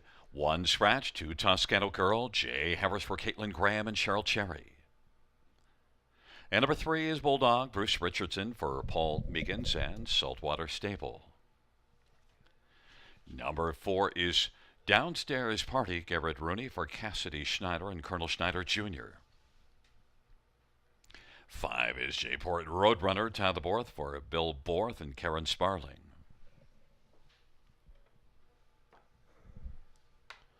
Number 6 is Tijuana Sealster, Daryl Thiessen for Jacob Roberts. And number 7, Hello at 7, Brett McDonough for Connie Chisholm and David Chisholm. Field of 6, race number 8. Let's get right to it. We have not really had a parade of favorites tonight, but Rob, I really do not see Tijuana Sealster getting beaten here. 1-2 on the board. Yeah, I mean, I would agree with that, Gary. But our last two, we marveled at the price in each of those efforts, right? It was 3-1, 2 back, and now it's 2-1 this time around. And now it's going to be a tougher pill to swallow, right, at 1-2. And I agree with you. All post 6, by the way, too. 666. That's pretty wild for her as well. She was first over for victory, 2 back last time, 2-hole trip, and then was a winner on the end of it. Never any doubt of her going by. I just looked at this race, and obviously I have her on top, thinking that she can complete the Grand Slam. But in the multis, I wanted to have someone else too, and that was Toscano Girl. But clearly the one to beat. It's not always easy, right? To win this many races in a row, and right now she's not just going for 4 in a row; she's looking for 6 in her last 7. So it'll be an incredible feat if she can do it. Yeah, it's just how good she's looked, though. She does it with a certain air of confidence about the way she goes after it. But look, you did go to number 2, Toscano Girl, and gets the inside post position. You do see some gate speed. In fact, did wire a field in May at London from post 6. Yeah, and I thought that might be the name of the game for her tonight. The rail horse gets scratched out of it too, which is only going to help her chance for getting forward off the gate. And if she can, get a 2-hole trip or even try to chop it out, she can be dangerous in here. I've seen some real nice efforts from her when she's on her game. And, if you look back, 3 starts ago, she's against Sicario, Tijuana Sealster, only beat her by half a length, 2 back, right? And last time she faced a solid group as well at Georgian Downs. So I think that right now, if you compare the two prices, 2-5 versus 7-1, you almost always have to bet the 7-1 in Toscano Girl, strictly from a value perspective. And you don't want to bet 2-5 shots, especially vertically. So I think that right now, again, this price stays the same. Toscano Girl might be worth a shot here. Number 7, Hello at 7, is one that's right now on the board at 6-1. But look, at 2 races to go. Tijuana Sealster wins. Toscano Girl is second. Halo at 7 from post 7, a very competitive third, and good last time out. Yeah, and last time she was the international good thing, so to speak, right? Took all the money.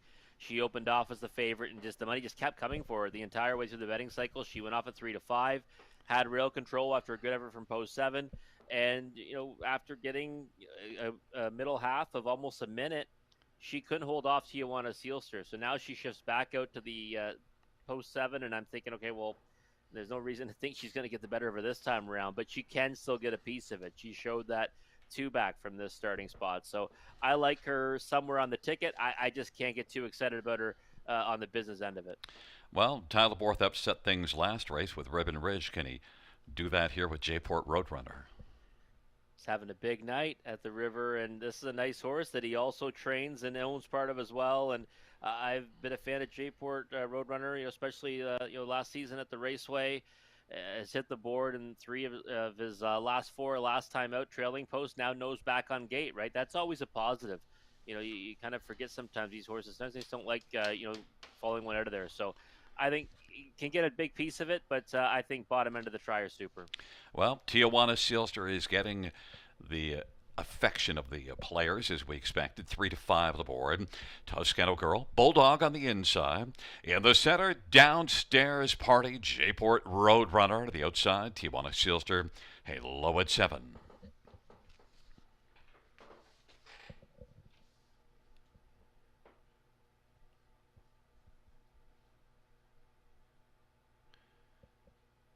It's a field of 6 for race number 8. Here they come.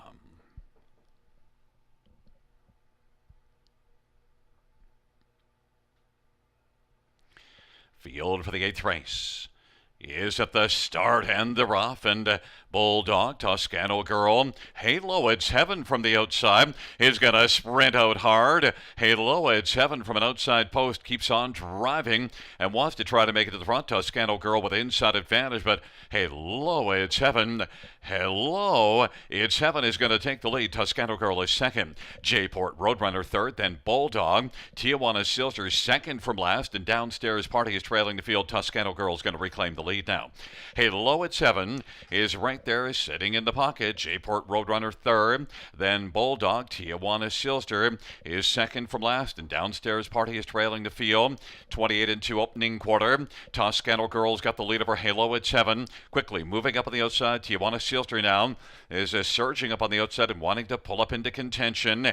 J-Port Roadrunner is racing position fourth. Toscano Girl leads the charge up towards the half, and here comes Tijuana Silster now, working first over Halo, it's Heaven filling the pocket.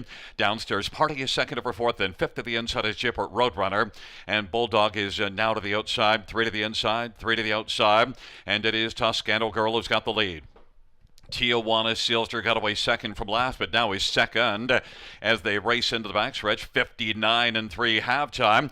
Toscano Girl, Tijuana Silster chipping away, closing with every stride. Now is on even terms with Toscano Girl as they head on to three quarters. Tijuana Silster, Toscano Girl. Downstairs Party is moving up now, and then racing for this Halo, it's Heaven, getting a bit of a shuffle on the inside now, back to fourth, and then Bulldog. J-Port Roadrunner, Tijuana Silster leads at a length and a half. Downstairs Party is racing on the second floor now as they race their way on down the stretch drive, and Bulldog is third. Tijuana Silster as they come to the finish. Tijuana Silster as they come on to the finish says Buenas noches, amigos, and then Downstairs Party is second, Bulldog third, and J-Port Roadrunner fourth. 159 and 1, 4 in a row. Tijuana Silster, the party continues. Yeah, it sure does. I mean, 4 in a row and doing it easy, right? You mentioned it, Gary. It's been so easy. Like the margin may not be all that impressive in the program, but she's done it with pure confidence. And this time around, same thing. I mean, she just kind of waltzes up alongside a Toscano Girl who got things her own way in the second quarter, and then goes right on by, and no urging to Daryl Thiessen. And I thought that she was as impressive as her most recent efforts, if not even more so tonight. So 4 in a row. 6 of her last 7. She's on fire right now, and a horse is just brimming with confidence, and exciting to see what she does next. Yeah, Daryl gave her a little more conservative drive early, but then certainly wasn't going to just wait a long while. Came up with pretty good authority as they headed up by 3/8 heading up to the half. Yeah, and he had the utmost confidence in her too, right? I mean, he's probably seen exactly how good she's been as of late, and there was certainly no panic or no reason to panic at any point, just kind of floating up out there first over. And when the time came for her to be called upon, I mean, she went past Toscano Girl like she was standing still, really. And again, she's just been so good lately, and finally getting respect, right, on the odds board. I mean, she wasn't getting in her last 2 here, even though she was doing such great things, and now she does as a 3-5 winner. Well, chalk on the top, but at least Downstairs Party and Bulldog both at 16 to 1. Yeah, a couple of nice prices on the bottom there. And Bulldog's one you mentioned last time to watch out for going forward, and I think we'll need to keep him on the watch list. All right, a couple of nice third-place finishes off the bench. Might keep on going with those. Just make sure when we put them on the watch list, eventually we back them. Back in front of us is number 6, Tijuana Silster. 4-year-old Muscle Mass Bay mare, owned by Triple S Wine. Jacob Roberts, the trainer. Daryl Thiessen's the winning driver. 7th win this year. 9th lifetime. Tijuana Silster, mile of 159 and 1.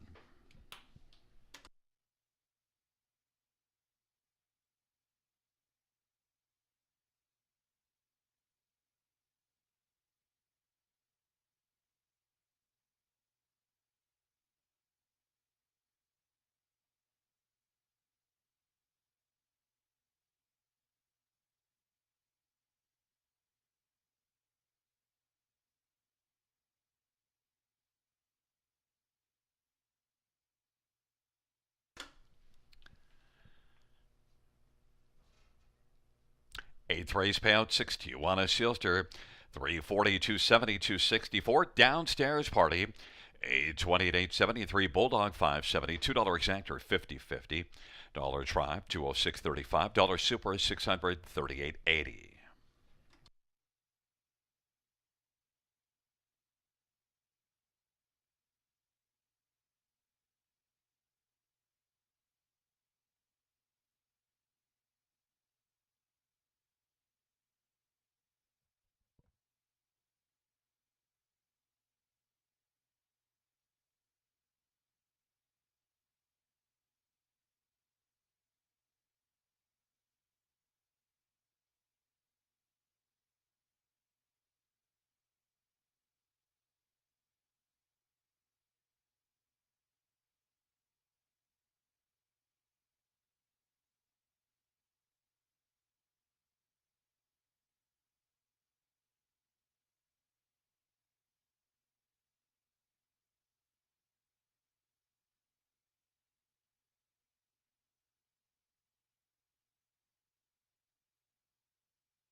Eighth race order finish from the top is a scratch 632415. That is scratch 632415 on the bottom.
Field for the ninth on parade one sports section. Tallimore for Francis Guillemette and Stéphane Joffre. Number 2 is Sports Nation. Austin Sorry for Dag Henriksen and Ralph Spoltor. Number 3, Lars Lucky, Anthony Hunt for Steve Quinn and Martin Kepfer. 4 is scratch 5, Wilson Wall, Talbot for Dean Wall and Keith Wilson. Number 6, Jake in Orlightel, Eddie Hensley for Ashley Hensley.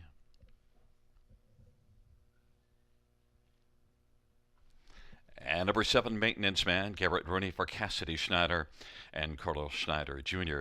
Field of 6, race number 9. Let's get a look at this field. And well, Rob, Rock and Bo, your play of the night was scratched, and I was wishing he would still be racing because now you're coming after me with Jake Hennar-Lyghtel as I have someone else, and I'm a little worried that you've got the right one. But Jake Hennar-Lyghtel, tell us why you're on the 6. Well, first of all, I love the qualifier, right? Qualifier right here at Grand River. A week ago, post 7, got to the lead, won by a wide margin, and decent mile too, 57 and 2. I like the bookends too, right? Left in 28 and 4, came home in 28 and 4. That's kind of an underrated splits that I do look at frequently, the bookend splits, and I thought that definitely one that 0 for 11 this year. But at his best, I mean, he should be able to beat this group. This is a pretty soft spot right now. There's a 1,500 the last 3, and he certainly figures against this group, Gary. I knew that he would take support. He's getting it right now at 7-2, and I liked Rock and Bow coming into it. But truth be told, I was still going too deep in my multi-leg wagers with the 4 and the 6 before the scratch of Rock and Bow. So I think Jake Hennar-Lyghtel figures against this group, and sometimes it doesn't hurt when you get freshened up. Come back into this off a winning qualifier, and I think he's the one to beat in here if he tries to get into a decent spot off the gate. Number 5, Wilson Wall, owned by Keith Wilson and Dean Wall. I think we can figure out where they got the name, and this is one that's been racing really well of late. And look at that last start at Clinton was a solid effort. Yeah, has been racing well, but that big 0 for 19, right? We're going to see that frequently. Camera shy horses when you get down to the bottom type condition classes, but 0 for 19 in the season, 7 on the board finishes, still a 14-time winner in his career. And Tyler Boards was aboard last time. He has had success with this horse in the past as well. He does have tactical speed. It's a scratch of Rock and Bow, obviously, so he moves in a spot on the gates.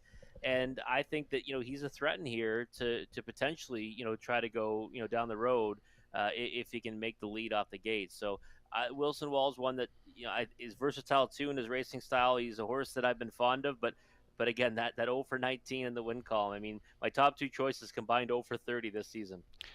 Did you notice in the paddock before they came out, we were showing one sports section, and he was flashing us his teeth, and Christine said, "Look at that, he's smiling." He's not smiling, he's laughing at Rob. He says, "Wait till he sees me in this class."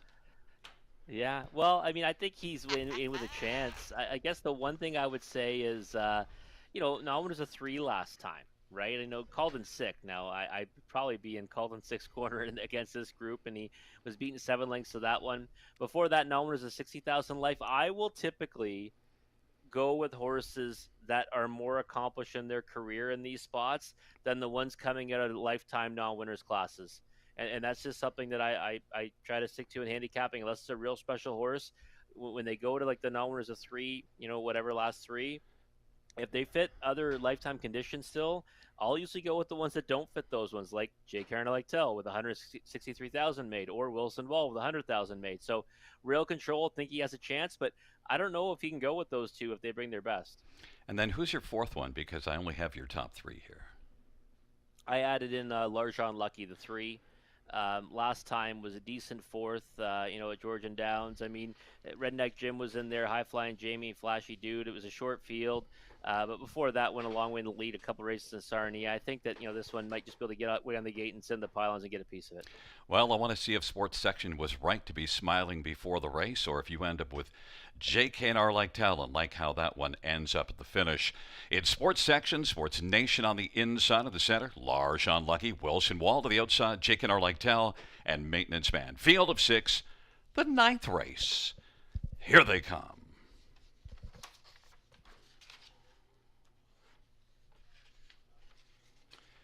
Field for race number 9 is at the start in the rough. And they're off, and Wilson Wall, Sports Section, Sports Nation as they sprint on into the turn. Sports Section uses that post-one advantage to grab the early lead. Sports Nation second. Wilson Wall is third, then Jake Henarlectel and Larjon Lucky and Maintenance Man. He is back trailing the field. Sports Section 3-2 on the board has the lead for Tyler Moore. Sports Nation is second. Wilson Wall third. Then J.K. Narlectel, Larjon Lucky, and Maintenance Man trails the field 28-3 the opening quarter. And Sports Section leads as they race their way around the turn. Sports Nation a length and 3/4 back, filling the pocket. Wilson Wall is third. J.K. Narlectel is still to the inside in front of Larjon Lucky and Maintenance Man. They're all in a line as they're in behind Sports Section off an opening quarter at 28-3. Racing up to the half and looking for a second panel breather. Sports Section, halftime, 58-2 at 29-4, second panel. Sports Nation is racing second. Then it is Wilson Wall, J.K. Narlectel, Larjon Lucky, and Maintenance Man. They're still all in a line. Sports Section leads them on down the backstretch, and the Sports Nation is racing from the pocket. It is going to pop out right now. Sports Section, Sports Nation. Here comes J.K. Narlectel now, bursting onto the scene. Wilson Wall, Maintenance Man, and back to Larjon Lucky. Sports Section drives on, and for now is turned back. Sports Nation might have to deal with Jake Henarlectel, who's getting a little closer. Wilson Wall down to the inside, then Maintenance Man and Larjon Lucky. Sports Section as the field turns for home. Sports Nation on down the stretch drive they come. Sports Section, and now we see why he was smiling before the race. Sports Section, Wilson Wall, and then Larjon Lucky and Maintenance Man, 155-4. Sports Section, Rob. All right, I'll take my lumps on this one. I'll take my lumps on this one, Gary. Yeah, listen, I had him picked for third, and I thought that Jake Henarlectel would have a better effort. He was kind of ranging up, then got in tight quarters. Didn't really finish with all that much pace, though, to be honest. So we'll have to watch that one after he gets this one under his belt. But yeah, Sports Section was much the best. I mean, the one thing I'll say is that they 28-3, decent quarter, and he put everyone in their place. But they stayed there for quite some time too, right? For him to get that second quarter breather. But I mean, he's under tight lines of the wire. I don't think it mattered anyways. Banged home really nicely. Good mile, 55-4, and I guess he certainly belonged and then some. Yeah, I guess he was smiling, and he's still smiling. And Sports Section is he dropped down to 3-2. Was getting a lot of money all the way through the cycle, though. One thing to note, though, only 3 wins in the past 34 starts. So and really was off form before this start. Yeah, and they get down to this level though, right? Usually you're going to see horses that are kind of on hard times, right? And he took advantage of that, so there's no question about it. Using that pole position to his advantage and then kind of just winging on the engine, especially getting to come home so quick in the back half of that, right? No one was going to catch him, but Wilson Wall, I thought, with a decent effort, came through there to finish second at 6-1.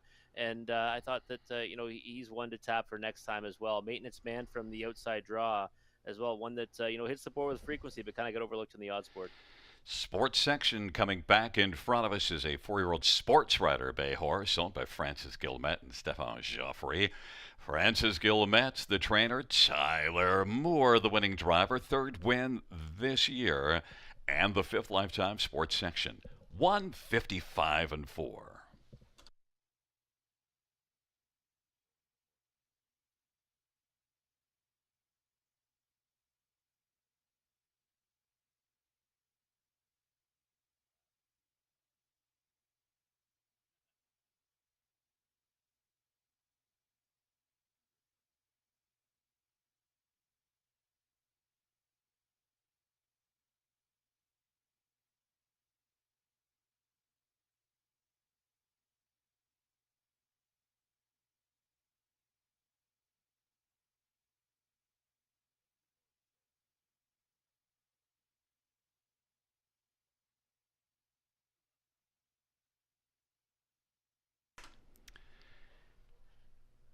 Ninth race payouts one sports section $5 310 260.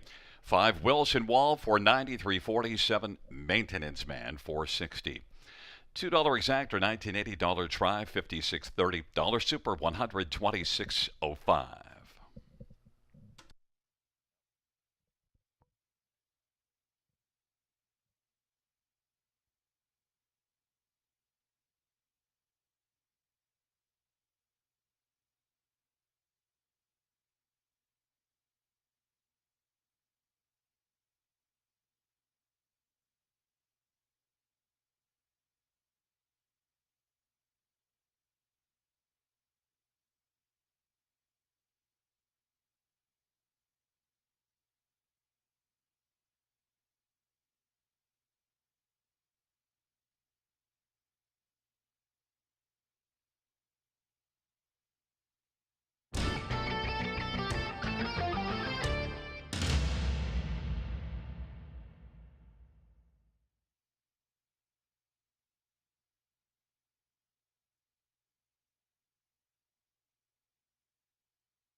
Ninth race order of finish from the top 164 scratch 253. That's 164 scratch 253.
Field on post parade for the 10th. One SG Goliath King. Teleport for James Hasty and Keith Hasty. Number 2, Mike the Knight, Anthony Hahn for Dave Holiday and Ben Holiday. 3 is Lincoln Transer, Prepadonna for Francis Gilmet and Peter Dallas. 4, Bastiano, Samuel Filia for Don Lindsay and Bernie Barr. 5 is Lily's Last, Bruce Richardson for Pat Hunt and Goldfinger Stable. Number 6, Fiji, it's Braden Rabling, Driving and Training and Owning. Number 7, Atalanta Express, Rand Ross for Katarina Bosniak and JJ Stables. 8 is Easton Ivy, Teleport for Stephen Doyle and Henry Drong. And 9 is Jackson Storm, Jay Harris for Alan Fair and Elizabeth Fair. Field of 9, race number 10, the Super High 5. And, well, Rob, the inside 5 are where most of the money is going, although Jackson Storm from the trailer post getting a bit of love. But we're going to start with number 5, Lily's Last. We both like this one on top, coming here from Mohawk.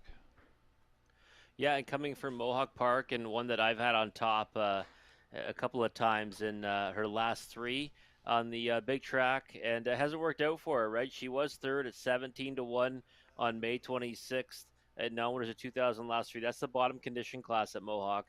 Since then, 7th and 6th. Last time, though, I thought, didn't race too poorly, really coming home in 28-4 in a race won by Cool Clifford. I thought she raced some real nice efforts at the Raceway at Western Fair throughout the season. She's got 9 on the board finishes and her 19 tries. I think she's going to like getting back to the small track, to be perfectly honest. And this looks like a group that she can get her confidence back against. Right now, winners of 1,500 last 3. 8-5 on the board right now. I think she is the one to beat. And I thought the support would come for her. If she stays at this price, I think she's playable. For Bastiano, it's just a 4th start of the year, and certainly if he was up to his game of last year or previous years, then he'd be really serious in here, and he is our second choice. Yeah, and he still won 5 for 25 last season, right? He's just 3 starts into his 9-year-old campaign, and I remember he kind of, caught fire again for a few starts here last summer, so I don't think it's out of the question for him to step up in this spot. I mean, Run Like Hill, Sheena Soldier, Onaratak, Perfetto, I think we take all those ones against this group. And you look at really his last 3, the horse he's racing against, you'd be hard-pressed to not bet any of the ones that have been in the top 3 in his last 3 to best the field that he faces tonight. So, I mean, from a value perspective, he's giving the better value right now at 4-1. Huge plunge down in class. He does have tactical speed. I think we might see it tonight from him. He's been shut out in 3 tries this year, but I think that changes tonight, and he's one that does have a winning chance. Your thoughts on Mike the Knight's last start at Hanover? I thought it was okay. I mean, I think he probably should have got there. I mean, Her Grace K was on the lead at long odds. He was the favorite. He kind of was ranging up, and then had some cover to work with, came off a helmet, and just couldn't, run that one down, right? Beaten by a nose on the end of it. I thought he was going by pretty much every point until he didn't. So I guess, I thought it was an okay effort. Now second start wearing the trotting hopples and had some braking issues, 3 back. So I think that he's got a chance in here. I just, he's a horse that doesn't typically show a lot of speed early on, leaves himself a little bit of work to do, and not sure he can get there for the victory, but he's one you cannot leave off your high 5 tickets. Number 3, Lincoln Transer. Those last 2 races, both poor post positions. You only have to go 3 back. Raced well at Georgian from a better post. Yeah, that's against Tesco Man, too, beating just over 2 lengths to that one. And I'm always, a fan of taking one that's just getting a better post draw. Outside draw, post 8 at Georgian 2 back, trailing posts, for a trotter like him, I don't think he's going to like that spot. Last time at Hanover. So he can step up his game big time here from post 3, nose back on gate. price is probably, I mean, I'd say it's a tad short at 7-1. I'd want a little bit higher if I was betting him flat. But again, keeping it inside of these high five wagers, I don't mind it. That's why I've stuck to the inside five in here as well, Gary. And I'd rather use Jackson Storm than SG Goliath King, but boy, post position 1 on the bottom of the pick 5. Have we seen that before? I mean, we can't avoid it, right? It's one of those things where it hits with so much frequency. And SG Goliath King, I thought raced pretty well last time to be third and first time Tyler Borth.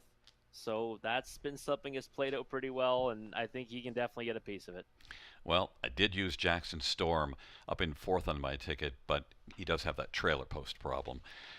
Taking up their positions, SG Goliath King and Mike the Knight on the inside with Lincoln Transer in the center. Bastiano Lilies last to the outside, Fiji Atlantic Express and Easton Ivy. And the second tier, Jackson Storm. It's a field of 9. It's race number 10. Giddy up! Field for the 10th race. Into the stretch drive. Here they come. Giddy up. They're at the start, and they're off. Bastiano, Lily's last, Mike the Knight and Lincoln Transer. Then from the outside, Easton Ivy, as the field sprints on into the turn. Mike the Knight to the inside has the lead, but now Bastiano takes the front. Bastiano, then to the outside, that is Lily's last, and Mike the Knight is now third away. Then Lincoln Transer, SG Goliath King, Easton Ivy. Then it is back further to Fiji. Jackson Storm is second from last, and Atalanta Express is trailing to field. Lily's last. 3-5 of the boards got the lead, and Bastiano is racing second, about 2 1/4 lengths in arrears. Then it is Mike the Knight, Lincoln Transer, SG Goliath King as they race off the turn. Then it is back to Easton Ivy and Fiji. Then the trailing pair are Jackson Storm and Atalanta Express, and they race up to the half of a 27-3 opening quarter. And Lily's Lass has the lead. Lily's Lass, half of 56-4, 29-1, second panel. Bastiano is second. Mike the Knight is racing third. Then it is Lincoln Transer and SG Goliath King as they work their way on down the backstretch. Lily's Lass and Bastiano, the top two. Mike the Knight is third. SG Goliath King now moves to the outside and is looking to take fourth from Lincoln Transer and popping out from third. There goes Mike the Knight now. Of a half of 56-4, they head up to 3/4, and Mike the Knight is looking to close out the night with a win. 3/4, 127-1, and Mike the Knight now leads by 3 or 4 lengths as they're about to turn for home. Lily's Lass is second, Bastiano is third, then Lincoln Transer and SG Goliath King. But it is Mike the Knight who is the king of the 10th race, and Mike the Knight is going to finish the night with a dominating effort to win it going away. Lily's Lass was second, then Bastiano, SG Goliath King, and Lincoln Transer won 57-2. Mike the Knight, that was really impressive. It was. Mike the Knight said night-night to his rivals on the final turn. I didn't see that coming, Gary. I really didn't. I mean, I knew Mike the Knight had a chance in there, but, I mean, he stepped around them like they were standing still, and it wasn't like Lily's Last stopped either, right? It's different when you see a horse on the engine, kind of short in stride, and someone comes around them, and then that one backs up to the field. No, she held on for second. I mean, she kept the rest of them at bay, and he just ran away from them. He just absolutely demolished the competition there. And last time at Hanover, missed by a nose. The disappointed is a favorite. This time, hope those who backed him that time around they were playing tonight here at the River came back to him because he pays a decent price at 3-1. Well, it's been a night where the horses that we thought, like there's been a lot of favorites go down. No, Mike the Knight was not a long shot, but certainly at 3-1. We thought the inside 5, especially you had the inside 5 as the right ones, but a different order. Mike the Knight, 3-1. There's Lily's Last, Bastiano, SG Goliath King, and Lincoln Transer. Yeah, it's been playing out that way in the finale. Gabe DePaulo on Twitter he tracks our ROI, and he's been saying that if you box my selections of the last race, you keep hitting the high five. But I don't play that way, Gary. I don't play for a box. I play to get it a bunch of times. So we didn't get this one, but hey, listen, it was a fun night nonetheless. Mike the Knight ends the night with a resounding effort. 5-year-old Crazed Bay Gelding, owned by David and Ben Holiday. Dave Holiday, the trainer. Anthony Hans, the winning driver. Second win this year, 13th lifetime. Mike the Knight, 157-2.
The 10th race payouts number 2, Mike the Knight. Age 70, 330 and 230. 5 Lilies last, 230, 210. 4 Bastiano, 220. $2 exactor, 1640. Dollar try, 1415. Double of 1 and 2, 2740.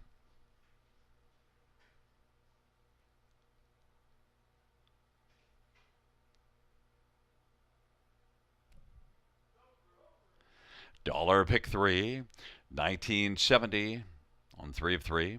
Dollar win 4, 183.50. Dollar pick 5, 5 of 5, 642.85. And the dollar high 5, 264.50.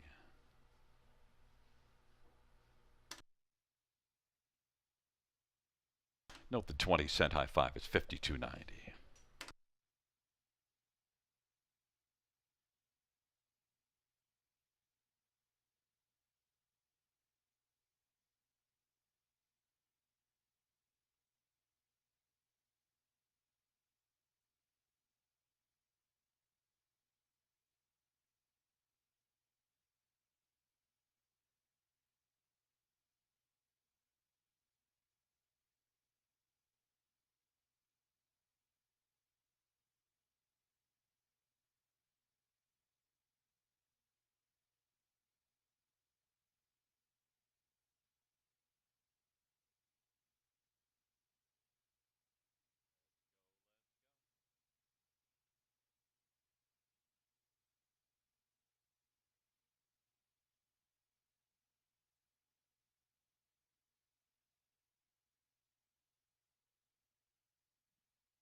The 10th race, order of finish, 415-328-697. That's 415-328-697 on the bottom. That does conclude the live harness racing program for this Wednesday evening. Our next live racing event is this Friday with a first dash of 6:30 p.m. Buenas noches, amigos. Good night, everybody. Good night, Christine. Good night, Gary Guy.